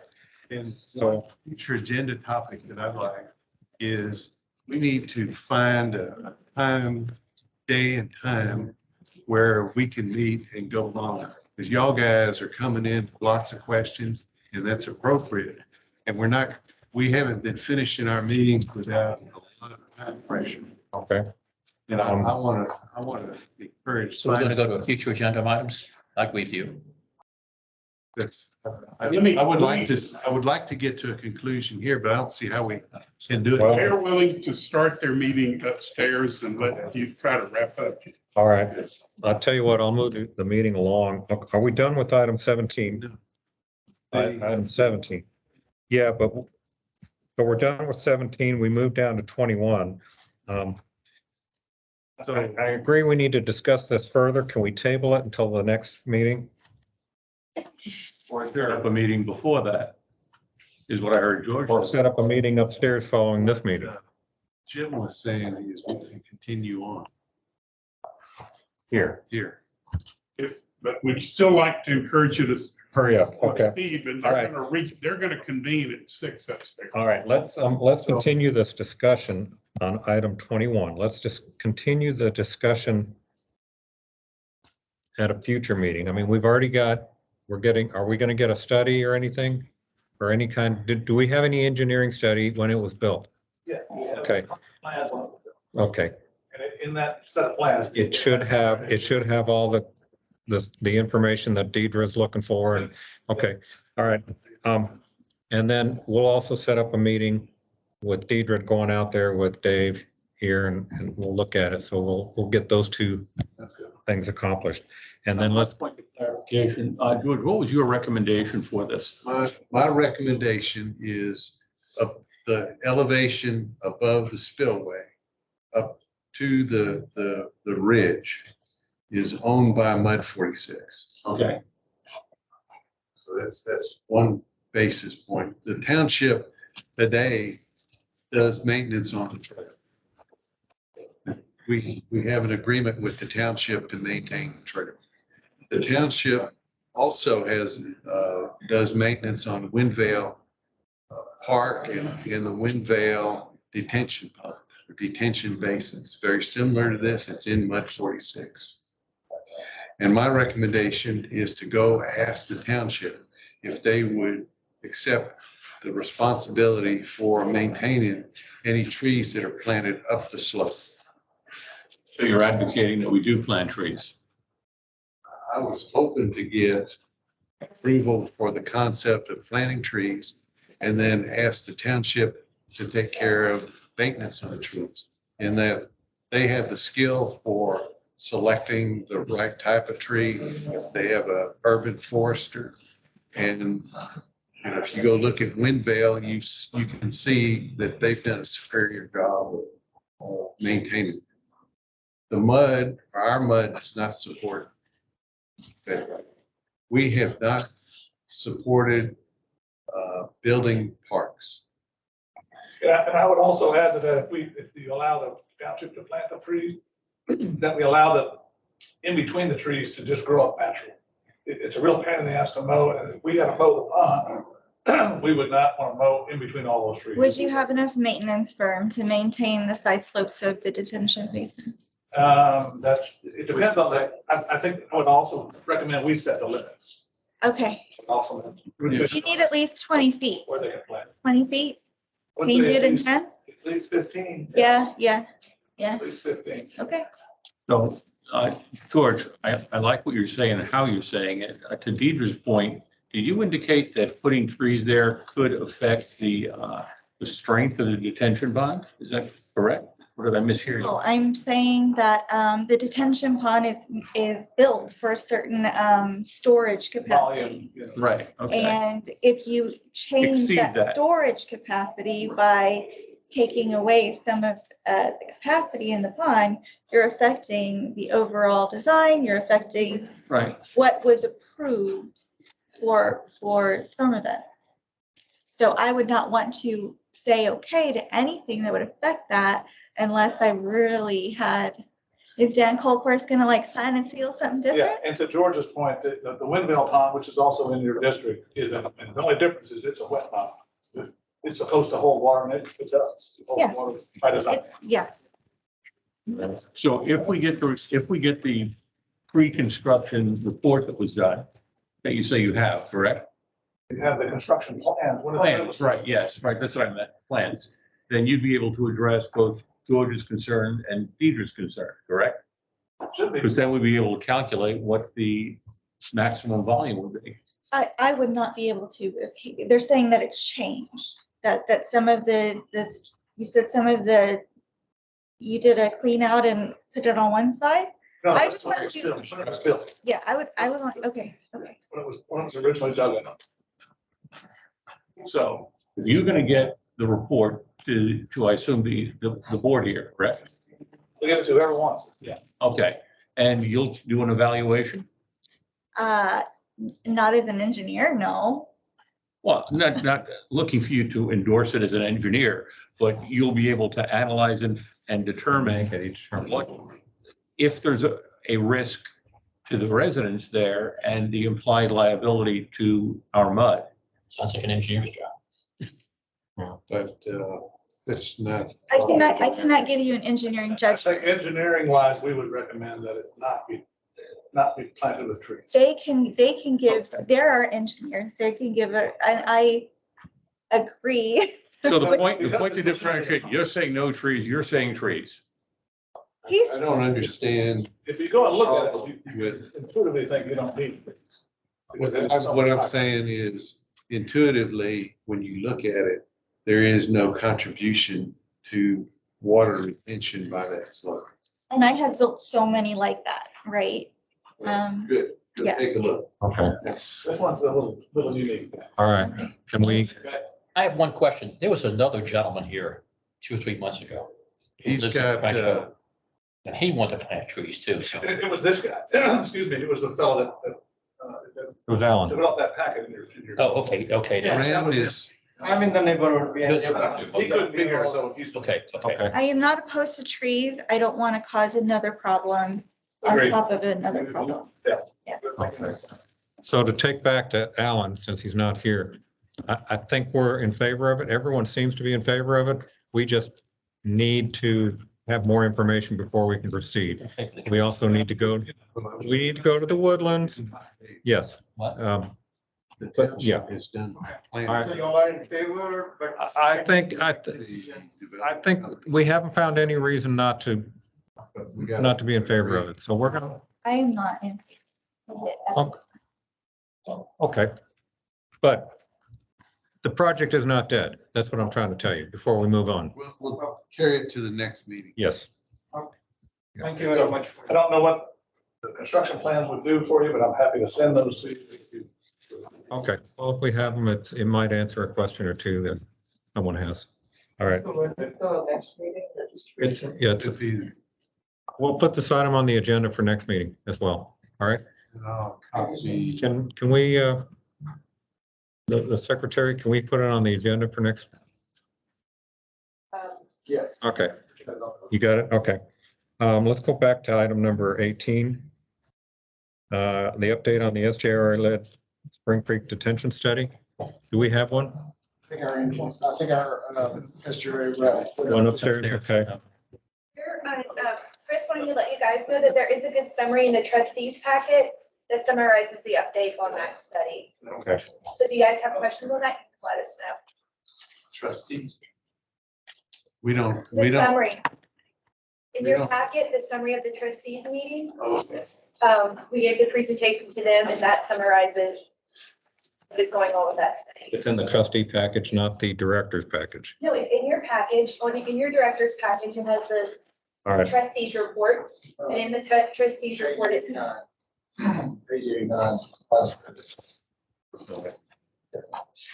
All right. Can we move on? Let's, item 19, receive the attorney's report. General items to report under the attorney's report, I do need to cover item number 20. What page are you? Item 20, consider the adoption of the resolution concerning development Page status 58. for 2022, page 58.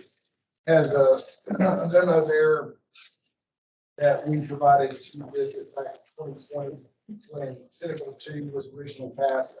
And we're moving on. Recap.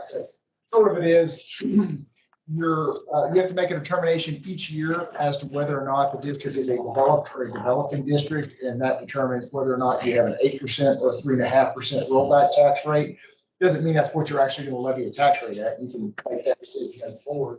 It just sets the parameters as to whether or not, if you go over 8%, you could be subject to a rollback election if voters petition for that, or if you're over 3.5%, you're automatically subject to a rollback election. Last year, we were a developing district, and that determination is made by the district consultant engineer, RJ Engineering, because for all the districts, they have the best access to the information about your infrastructure, usage, et cetera. So there's a exhibit that we attach to each of the resolutions that is filled out and signed and certified by your engineer, and you'll find that starting on page 65 of your packet. And that's where the determination is made as to your developing status for 2022. As you've probably seen on your preliminaries, all the districts in the Woodlands are around 20% or more increase in your certified values for 2022. That can get knocked down a little bit for post protests. Right now, you are at 19.49% on your preliminary. Certifieds come out in July. So what that tells me is even if that gets knocked down by a third down to 10%, you're still going to be well in excess of either the 8% or the 3.5% if you kept your rate the same. But y'all could decide to go lower, and that's a decision that's for another day. It just goes to show you that it's something that will be part of the conversation when we get to the tax rate discussion. I thought the 3% was based upon the effective tax rate. the 3.5%, it's a little bit of, it's a little bit of a convoluted, calculation. The 3.5% or the 8% is only for revenue obtained from the maintenance tax portion of your tax, not your debt service. Right, not that's right, that's only maintenance. Correct.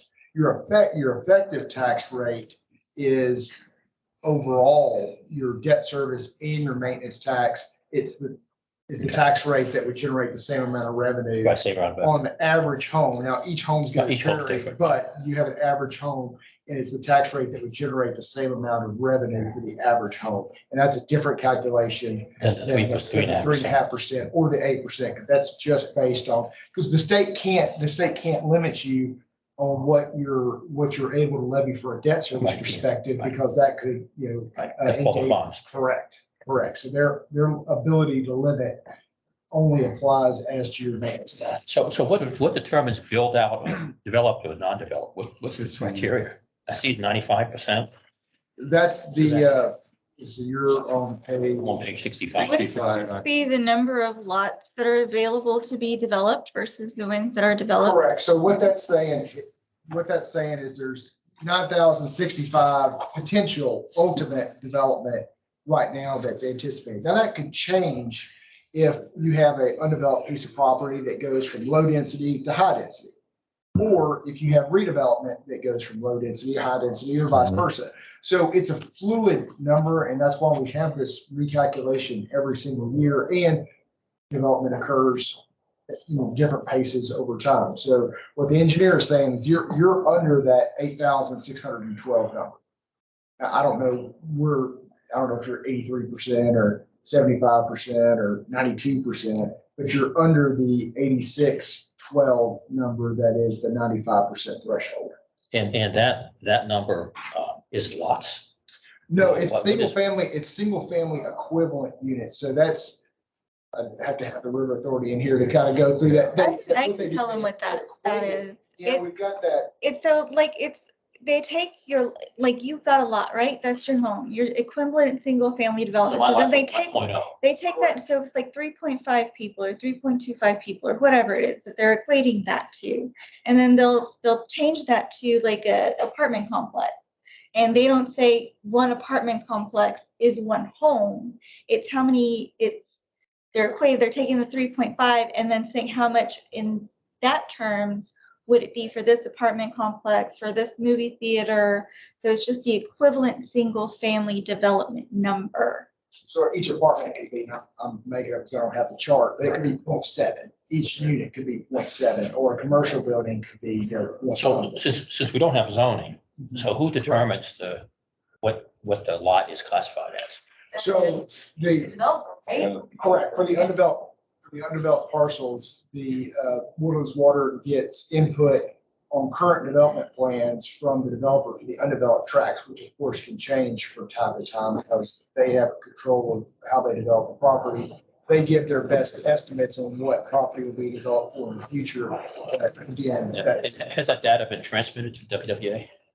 I know it has as of the last, what was the interim accounting when the districts purchased additional capacity from the River Authority back in 17 or 19. Okay, so that's the last calculation. That's the last calculation that I know of. They may have had some informal updates, but that's the last hard update. That's an So- accounting measure. That isn't, Say that again? that's an accounting I measure. understand, yeah. I understand equivalent units. Before we vote or sign this form, we're gonna have an update. We're gonna use the old data. Well, this is, you're approving the resolution based on the certification from your consultant engineer. So you're not making, as a board, you're not making an evaluation. You're saying, based on the certification from my engineer, we are declaring that 2022, we're already developing.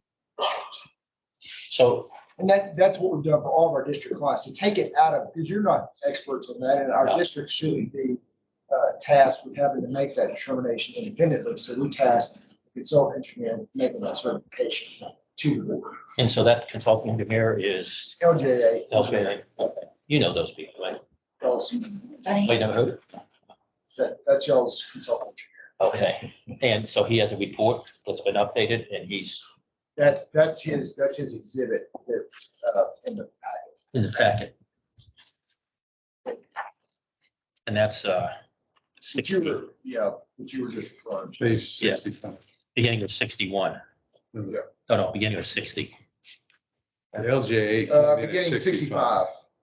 Beginning of 65. So it's just a No, it's a couple of pages. couple of pages, huh? This looks like a state form. Is this a comment form? Yeah, it's a form that we use for all of our All district funds. Yes, sir. And so if you look at on 63 on the resolution, you'll see that fourth recital there. The board desires to memorialize its determination based upon information provided by the district consulting engineer contained in Exhibit A as to whether or not the district is characterized as a developed district. So you're making your determination solely based on the determination from the consultant. And we do this yearly? Yes, sir.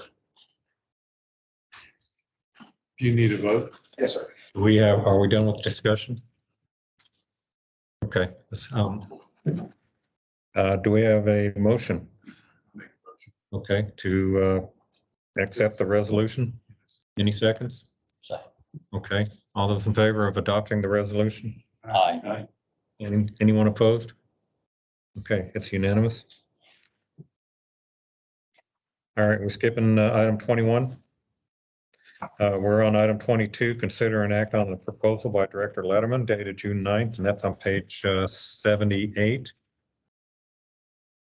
I'll For the open. purpose of time, this proposal was done with my extensive background of attending 2 meetings, 1 board meeting and 1 trustee meeting.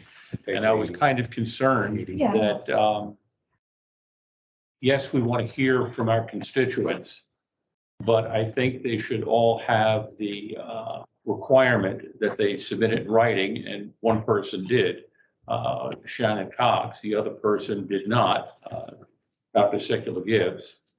And I just think that in the future, and the proposal is written there, I'm not going to read it to you, you can read it yourselves, but that we take this up and that any proposal that's given to us to act upon that costs us money, we need to hold it to the criteria of, does it impact quality, security, and sustainability of the water supply?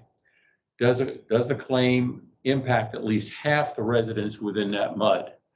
I don't think that our position is to service special interest groups or specific locations or specific people based on whatever relationship they've got to people here in the board or in the community or in politics, that we should basically scrutinize that it's reasonable, it makes sense, and it's written so we can publish it in advance of the meeting so we have a chance to look at it, and also to allow our constituents who wish to look it up to see what's been presented and how we as a board have reacted to that.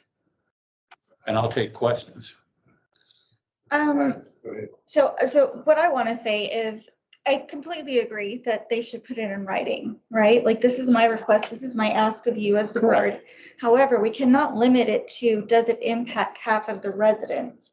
Because there's certain, like, say I live by a lift station, right? Mhm. My lift station services my 100 homes.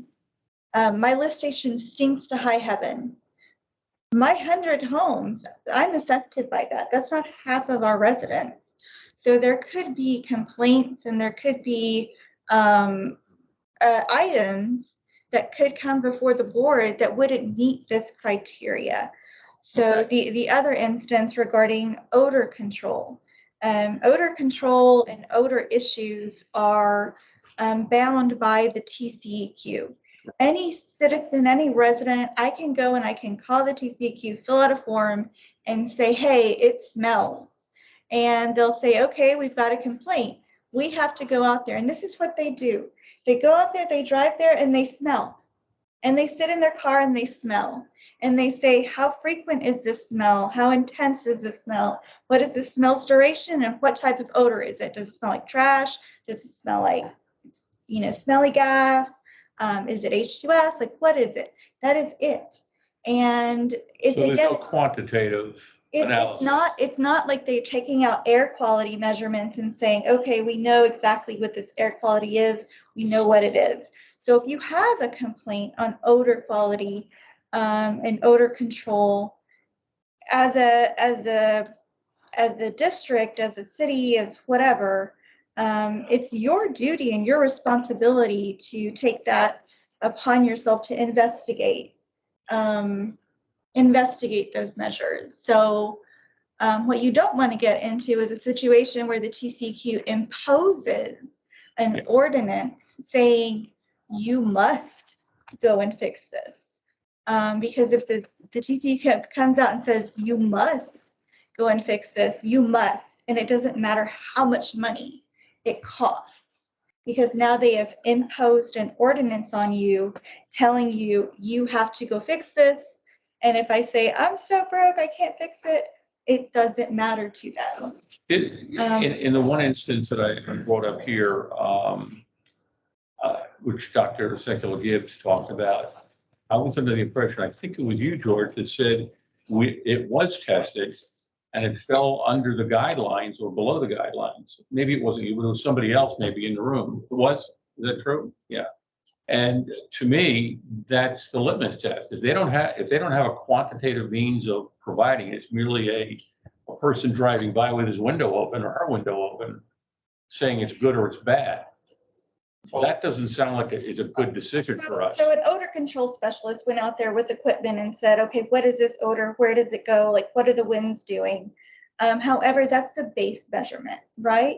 And so the Woodlands quality to be the #1 city or #1 place to live in the state or country has a higher level of standards. And so that was a collective decision, since the wastewater treatment plant is not necessarily a BUD 46 treatment plant. It was a collective decision, I think, on the trustee parts to say, hey, we want to go above this parameter and above this measurement. They don't have to. You don't have to.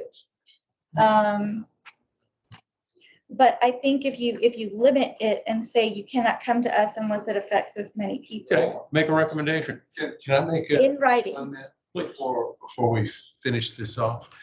My suggestion is anybody can come in and talk. Correct.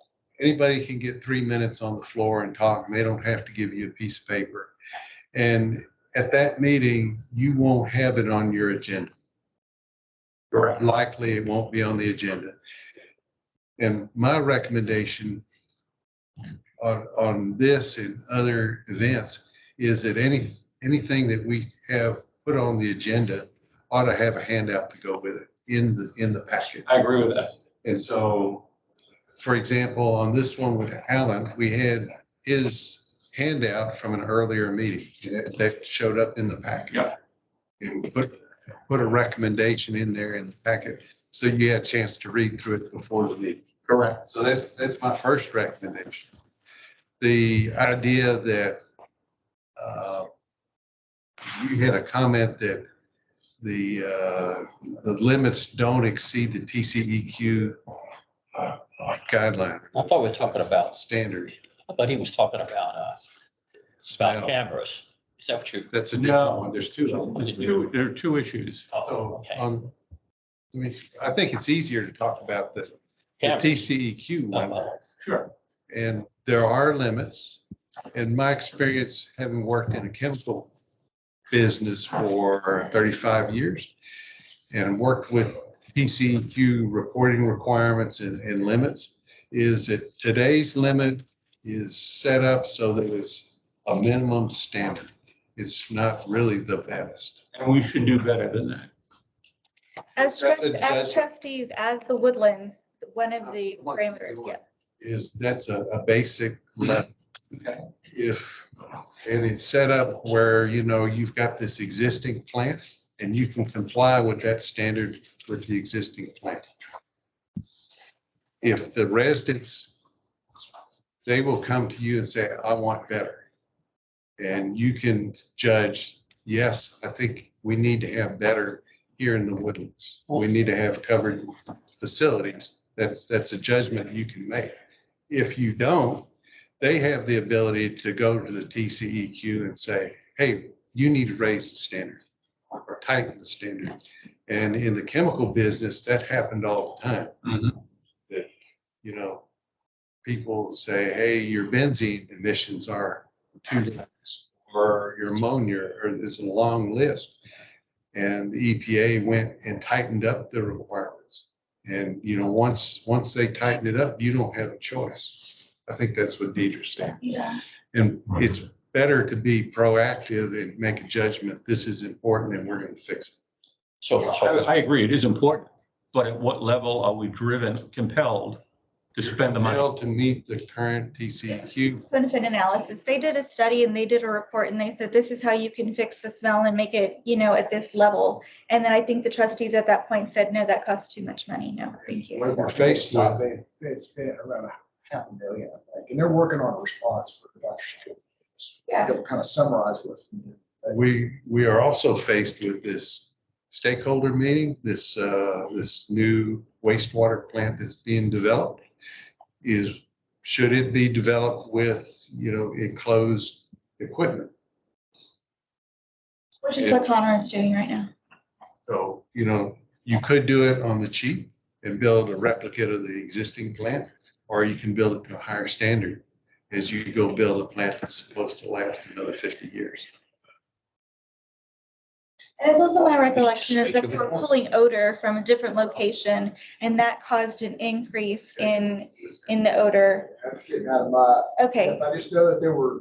That is, Mike, right, that was my recollection, where they were pulling odor in the sewer system, they were pulling it and then exhausting it. And so therefore that created a bigger odor problem. They've Then settled that and figured that out. Yes.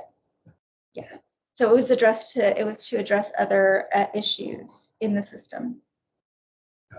Okay, So my recommendation for this is require agenda topics that are coming in to have enclosed description of what we're going to talk about in the packet. okay, that's good.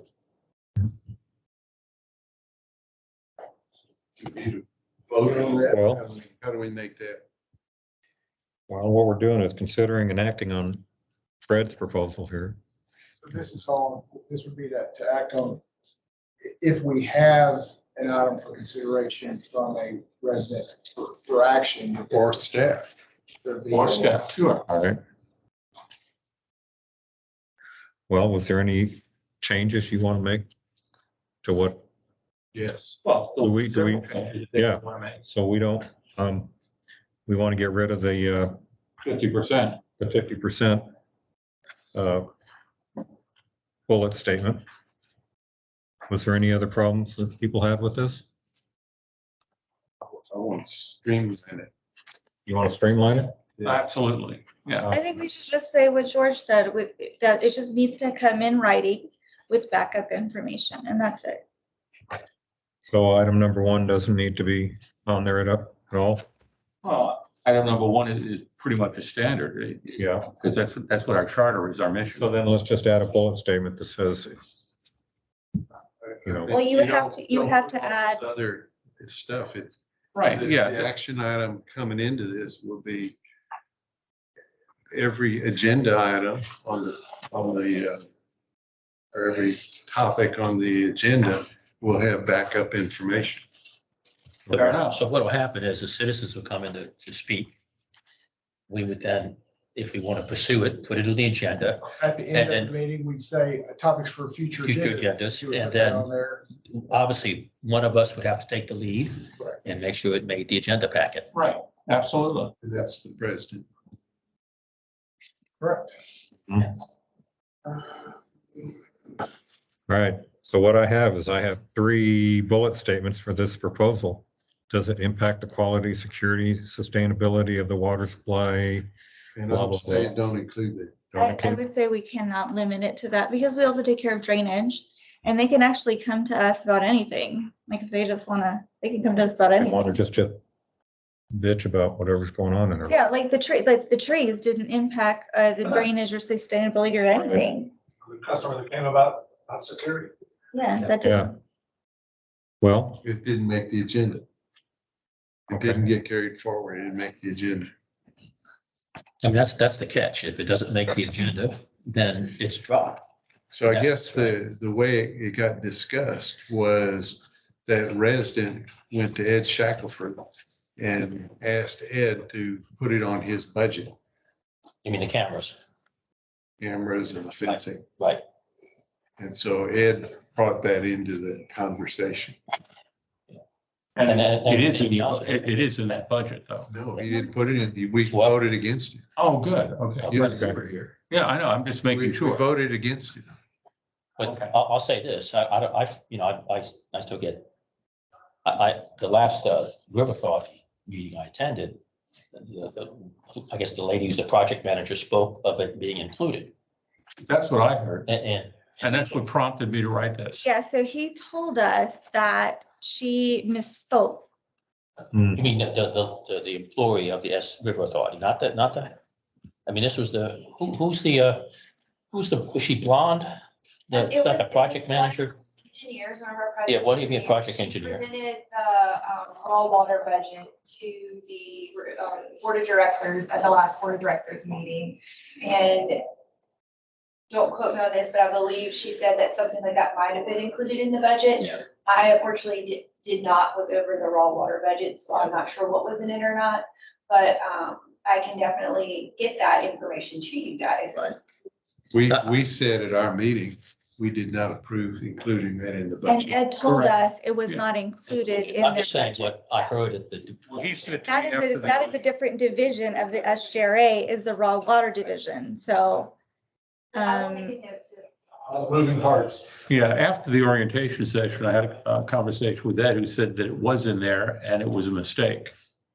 Okay, So I guess we're all saying the same thing. I reacted to it being in there even though we went against it. It shouldn't be in there. I agree with you. Okay. All right. So we don't need to act on this. All right, so let's just leave it at that and go and move on. Item 23, receive the general manager's report. He's not here, but it's in your package. We've got a deputy general manager. Okay. Can you answer questions? Absolutely. All right. I wanted to ask you about the water meters. Yes, sir. Can you quantify the results of installing those meters? In regards to meetings or in regards to? Yeah, give us we spent a lot of money on these meters. What's our return on it? what do you mean by return on it? Well, are we saving water? Are the residents? The intention though wasn't to save water. We're eliminating a lot of truck, what we call truck rolls, to go out and reread them, get a reread back. I don't believe they're reading. No reads. You're gonna have an increase in, Leaks are caught almost immediately. I mean, I've used it over the past month. I mean, The customer portal is. I like it. Well, I yeah. like the level of detail. It gives you in water other words- flow by the hour. Yes, And if you can set, I haven't set any alerts yet, but you can set an alert that if you have a broken pipe, it'll, yeah. If you go on vacation. you needed that. Yeah, I know, but what I'm looking at, I'm looking for money and water. Reduce water. Can you quantify any of this? Jim has, because this question has come up in some other board meetings, is it's too early to tell. Okay, Number one, that's- They haven't all been installed. And number two, we've had all these Tachus line breaks throughout the woodlands that's caused a lot of water loss. So it's fouled up our ability to. Okay, yeah, you're, But you were at the end of the life of the old meters, right? I Yeah. assume. Yeah, so you were at the, you had to do something. We had, You had to do we something. can replace them, they're cheap. these are more accurate, these are more precise of a measurement, right? It's the customer engaged. Yeah. Like you said, you can check it every day, you can check it every hour, you can check it on your phone. It just gets the person engaged. What's better on a laptop than a phone? Instead of just, I don't know what I happened. wish it was now. all right, so what you're saying is too early for the metrics to come back and tell us anything. A little too early. All right, second question was on the hydrant audit. Who does that? Is that a subcontractor? We got, Okay, so we don't have the fire department do it anymore? we do. Okay, and Can you talk a little bit about the TCQ violation regarding?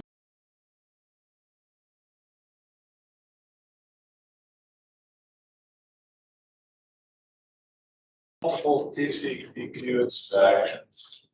This came up out of the blue, this last inspection we had in January, where we didn't have we go through this, as Tom mentioned, we go through it once a year, flush the fire hydrants, do an annual audit, itemize the list of what's wrong with the fire hydrants. What Deidre is referring to is at each cul-de-sac, where the line kind of dead ends at the end of the street, there's what we call a blow-off valve. And that valve should be flushed monthly according to TCEQ rules. Well, the end of the line really ends at a customer's house. You're gonna have a feet of that valve. So the purpose of that is to flush any stagnant water, dead water. If there's no usage on the line, it's for water quality.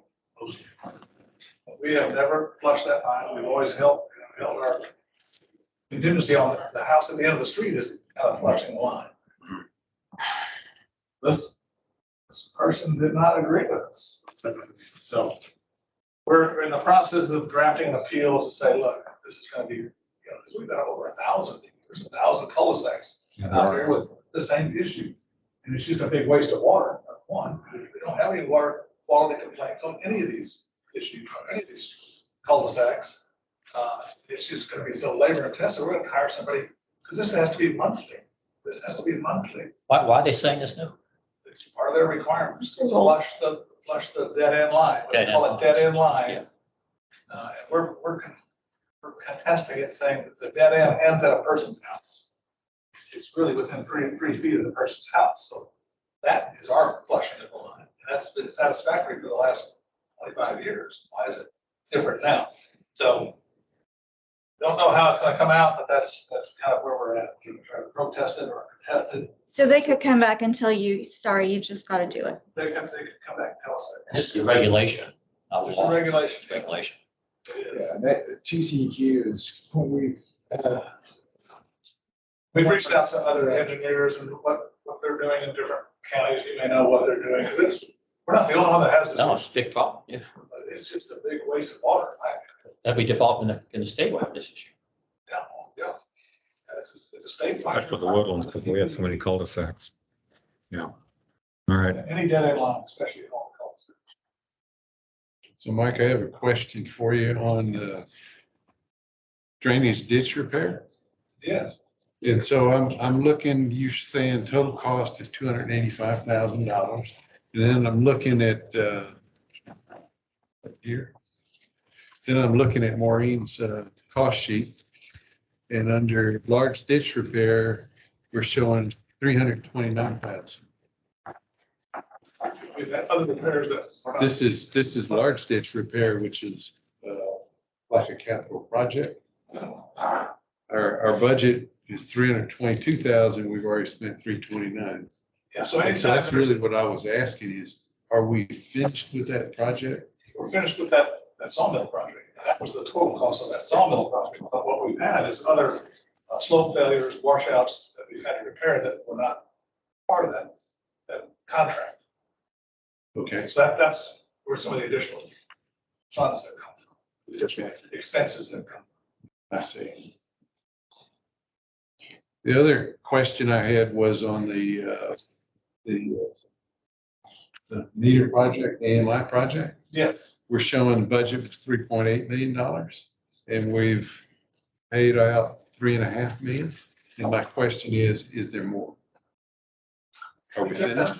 Yeah, we're not even There's fully plenty. finished. Yeah, there's 100 meters out there in district or so. And these are just meters that need roots removed before we can change the meter. So I'm thinking is we're running tight. You're close, you're getting close. We're Running tight on the budget. running tight on the O&M fund. And right now, we're showing 3.3 months of operating margin. Our budget was 2.2. So I'm thinking, well, hey, we're doing great. Are we gonna hold that 3.3? Or is there some other expense gonna come in and eat us up? Well, we know we still got a few more meters to do, but that's still gonna be within.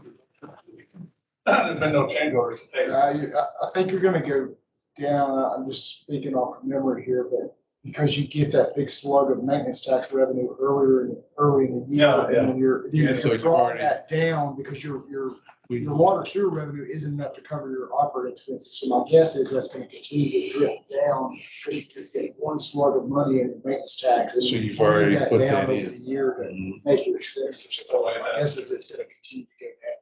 So we've got, July, we got June, July, August, September, 4 months left. Now, July, June stays as hot as it is, so that water revenue. Yeah, I'm spending money. Yeah, I am too. Yeah. So that's why I'm asking. I keep looking at that number. I don't want it to go. Well, Brian's Right. right. It's the big slug of tax revenue you get in January, February. It starts dwindling down this time of year. So, with regard to the AMI, the water meter project, there's been no change orders.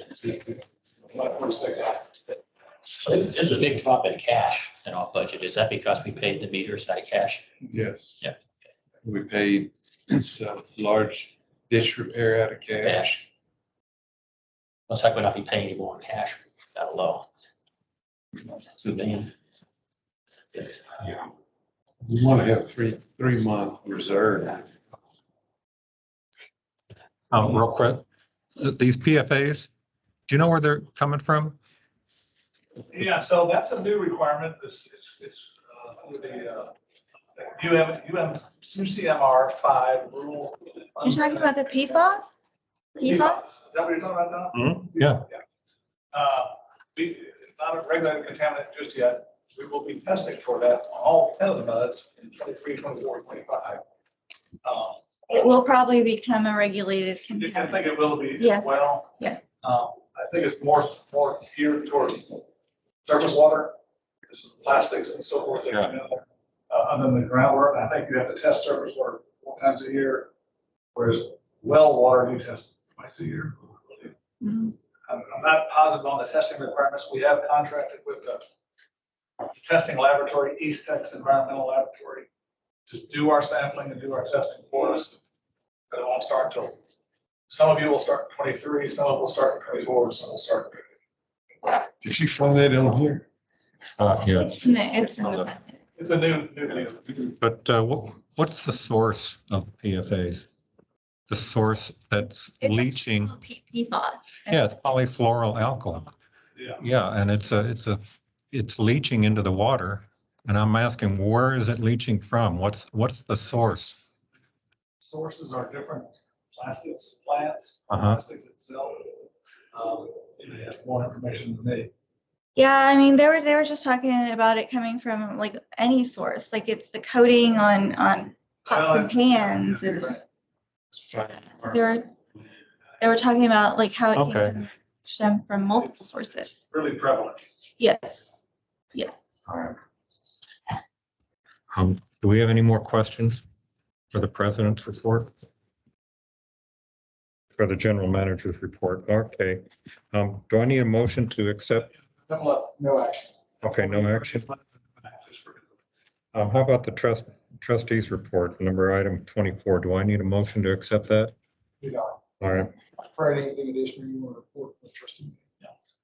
So Is that usually done verbally? Yes. Yes. Well, there actually is a written trustee report in the back, and also your trustee will usually provide a verbal and supplemental report of any item. That written one comes from Staff. so. Kelly picks them in.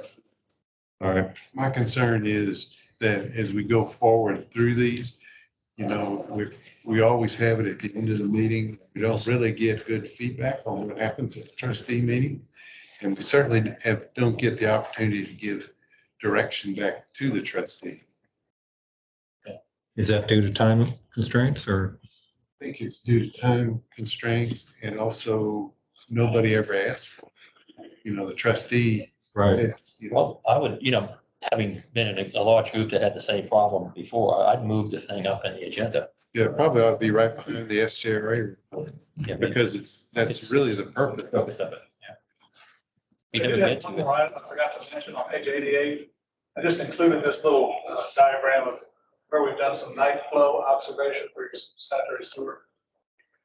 This was done on May 23rd between 11 p.m. and 5 a.m. What they do is after a rain event happens or more, they will go, our contractor will go put a weir in the sanitary sewer to measure the flow. Theoretically, 11 to 5, the flow should be going down. Always showering, everybody's gone to bed. But after a rain event, if the weir is increasing, you're getting inflow from somewhere. So we don't have the data on that yet, but it should be due, the report should be due in August. This was over in Ohio, this test. Yeah, I would assume that would be a place that you would check it. Yeah, I would think. Mhm. All right, item 25, Brad, do we need to recess? No, sir. All right, item 26. We won't have that either as well. Item 27, discuss matters for placement on future agendas. Okay, we're gonna carry forward item 21, as we talked about. Do y'all want to move up? If you want to move up the trustee report, I do. you probably should move up the general manager report as well, because Jim hits on a lot of the items that's talked about on the trustee, so they kind of go in tandem. So if y'all want to move that immediately after the FCRA report, you said, Yes. and then we'll have an item on the agenda to have the directors give direction to your trustee on how to vote at the August trustee meeting on the river authority budget. So we'll have that on the agenda. And I'd also like to add, find a way to have us a longer meeting time, reassign the date. So that we, Or have smaller agendas. well, then we're more frequent meetings, but, Okay. y'all are gonna ask lots of questions and that's appropriate. We're not gonna get it done in an hour. Well, I mean, we get the agenda days beforehand, so there's no limit to them asking staff. But we're running out of time. We got an hour and a half. Is this packet provided online? Yes. It is. It is. And you usually get it Thursday or Friday before the meeting. Send an email. So rather I went than, hunting. I just didn't click on this button. Yeah. my comment is put it on the agenda. We can talk about it then. Yeah, because they were courteous enough to do that tonight, but I don't think that's gonna happen again. Sure. With y'all recording your meetings, it's gonna be kind of awkward, just kill the recording and move upstairs. They're not able to record their meeting. And they are gonna act on that next month, so they're gonna be interested in recording theirs. So I think these meetings are interesting. You'll get more efficient. All right, well, maybe we can just start asking questions of the staff instead of asking it here during these meetings. My concern is we keep saying that, staff likes to have these meetings packed in tight because it's efficient for them, but efficient for us. we're not really doing our job. Maybe Our staff will do whatever y'all want. Maybe we need to have a longer meeting for an interim process for, let's call it 6 months hypothetically. And then revert back to this meeting once the 3 new people get acclimated to what needs to be done. So who comes after their meeting? Nobody. Nobody. So one solution is we go to the last one. We flip the meetings, so that way we're fair with them. You guys can, That would be an easy solution. each of, what do you think about that? Since you're the only one looking here. Oh, Tom is I working think too, yeah. that will be something that, because most of them are retired, so might work. I think we talked about it before, stop still. Yeah. We can talk 36. Okay. That's not a decision we need to make. Yeah. Okay, all right, Next month. all right. So I got an agenda item, and some of this may have been overtaken by the discussions today. What I was looking for, just as my learning event, is the first item was a presentation could be 2 minutes. Basically, I'm looking for any commitments that previous my boards have made. There are some. I'd like to hear about those. There are You know what I mean? What commitments that were bound by the previous select boards? I don't know how extensive that is. And I think we have a budget meeting on the 1st of July. So the second one's a presentation is already on how the SWC fee is calculated. I think I'll satisfy that with the July 1 meeting. So, and then, and again, in August, it may come up with things in that, we have a 10-year capital plan with no discussion on the impact of taxes. And that's a lot of money. And I'd like to see a kind of a Somebody needs to waterfall. review that. What's that? Somebody needs to review those items in that 10-year plan. Right. But you also need to know And what's going to pay, what's the change in the tax rate to pay for? sure. And so if we can add that to the agenda, and, yeah. But this first one, we may need, it's really any contract going back. No, to the- I guess I'm looking for an obligation. I realize, Like the Contractual Wake rights Forest would be something project. that- I understand. I mean, You got a million, what, a million and And a y'all, half. maybe for the you and Wake Jim Forest talk project. offline. It could be. Can this first item be handled by a Freedom of Information Act request? well, they have to do safe work for that. I'm just trying to. Yeah. force that. Well, we don't need to discuss. I mean, they're gonna, You need to know what it is. yeah. You do. Well, I mean, we don't know what we agree, don't but know. instead of. You don't need us to vote on it. You can just ask them for a freedom, give them a Freedom of Information Act. Well, You really need to. Right, and then he brings that here to the meeting. No, I guess what I'm saying is I'd like to hear Yeah. all of us here. I realize it's an open-ended question, right? Right. You could run a truck through that. But there are not And- that many items. I'm looking, I'm not looking about the, a contract that Yeah.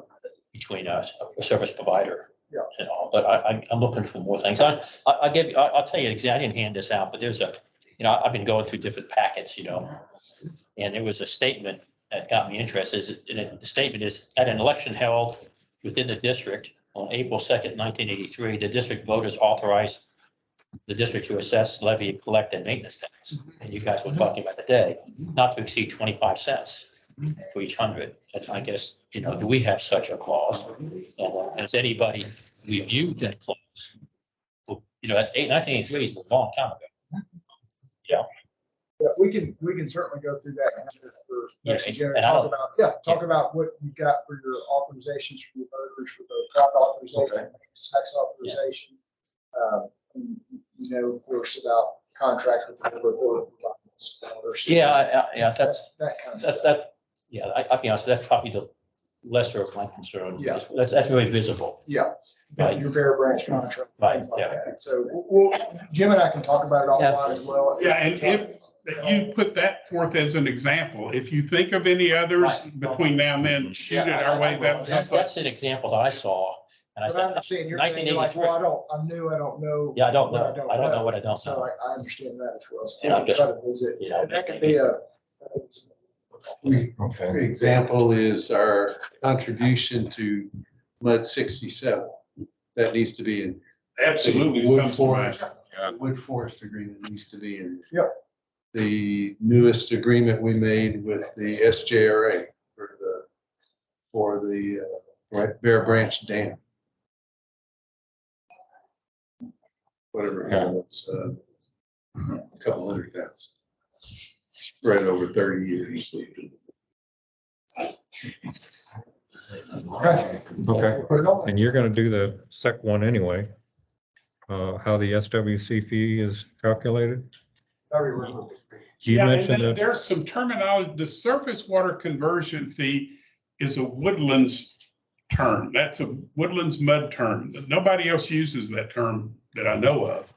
I mean, we made that up. Now, there's a pumpage fee and there's a surface water fee that is created by the GRP division of SJRA. And we took those two fees, and because they're different numbers, we created what we put on your water bill as a surface water conversion fee. That's just a mud made up term. okay, Some people put SJRA fee, other communities put other stuff on their GRP, but the surface water conversion is what I made More up. transparent way of billing your customers, because in some cases, you'll have these recipients that may use percentage of surface water. They'll just bill the full surface water fee. Yeah, That's what they'll charge. it's all over the place. And so having it like this, a blended fee, they had to come up with a term to define what that blended fee was called. Because it's not the surface water fee or the groundwater fee, it's a blended Right. ratio of both, and that changes from year to year based on what the expected ratio is going to be for the coming budget year. Okay. And my thought was, that's a way that if we spell it out, surface water conversion fee, maybe the customers can understand what it is. If you just put SJRA fee or GRP fee, they don't know, but it is the fee you're paying the customers for us to convert to use surface water as a supplement to our water supply. Okay. I think that. I guess what I have an interest in, and I'm learning, which is, we have this fee, and we have the fee that the Woodlands Division charges. Okay, and so you have the end of the pipeline, it has a cost, right, for 1,000 gallons. And then you have the wells that we have, the 38 wells, and that has a cost. And that's the pumpage fee. That's the pumpage fee, and that's 50 cents or something like that? No. Is that, that's, We can hold this off for another Yeah. time. Yeah. probably good. Basically, I think We could sit down and just talk it through first, And and we then have the first. I won't be there. I'm gonna be in the Caribbean. I Oh, haven't been anywhere out of the Montgomery County in years. Me too. All right. Well, can you create something, a document that explains it in more detail? Because if he has a question about it, I'm sure Yeah. our residents do too. So, Uh, all right, for the next agenda. Okay. Any other agenda items? All right. I'm going to make a motion that we terminate the meeting. Do we have any, all right, all those in favor? Aye. Opposed? All right. So Deepa, you want to go to this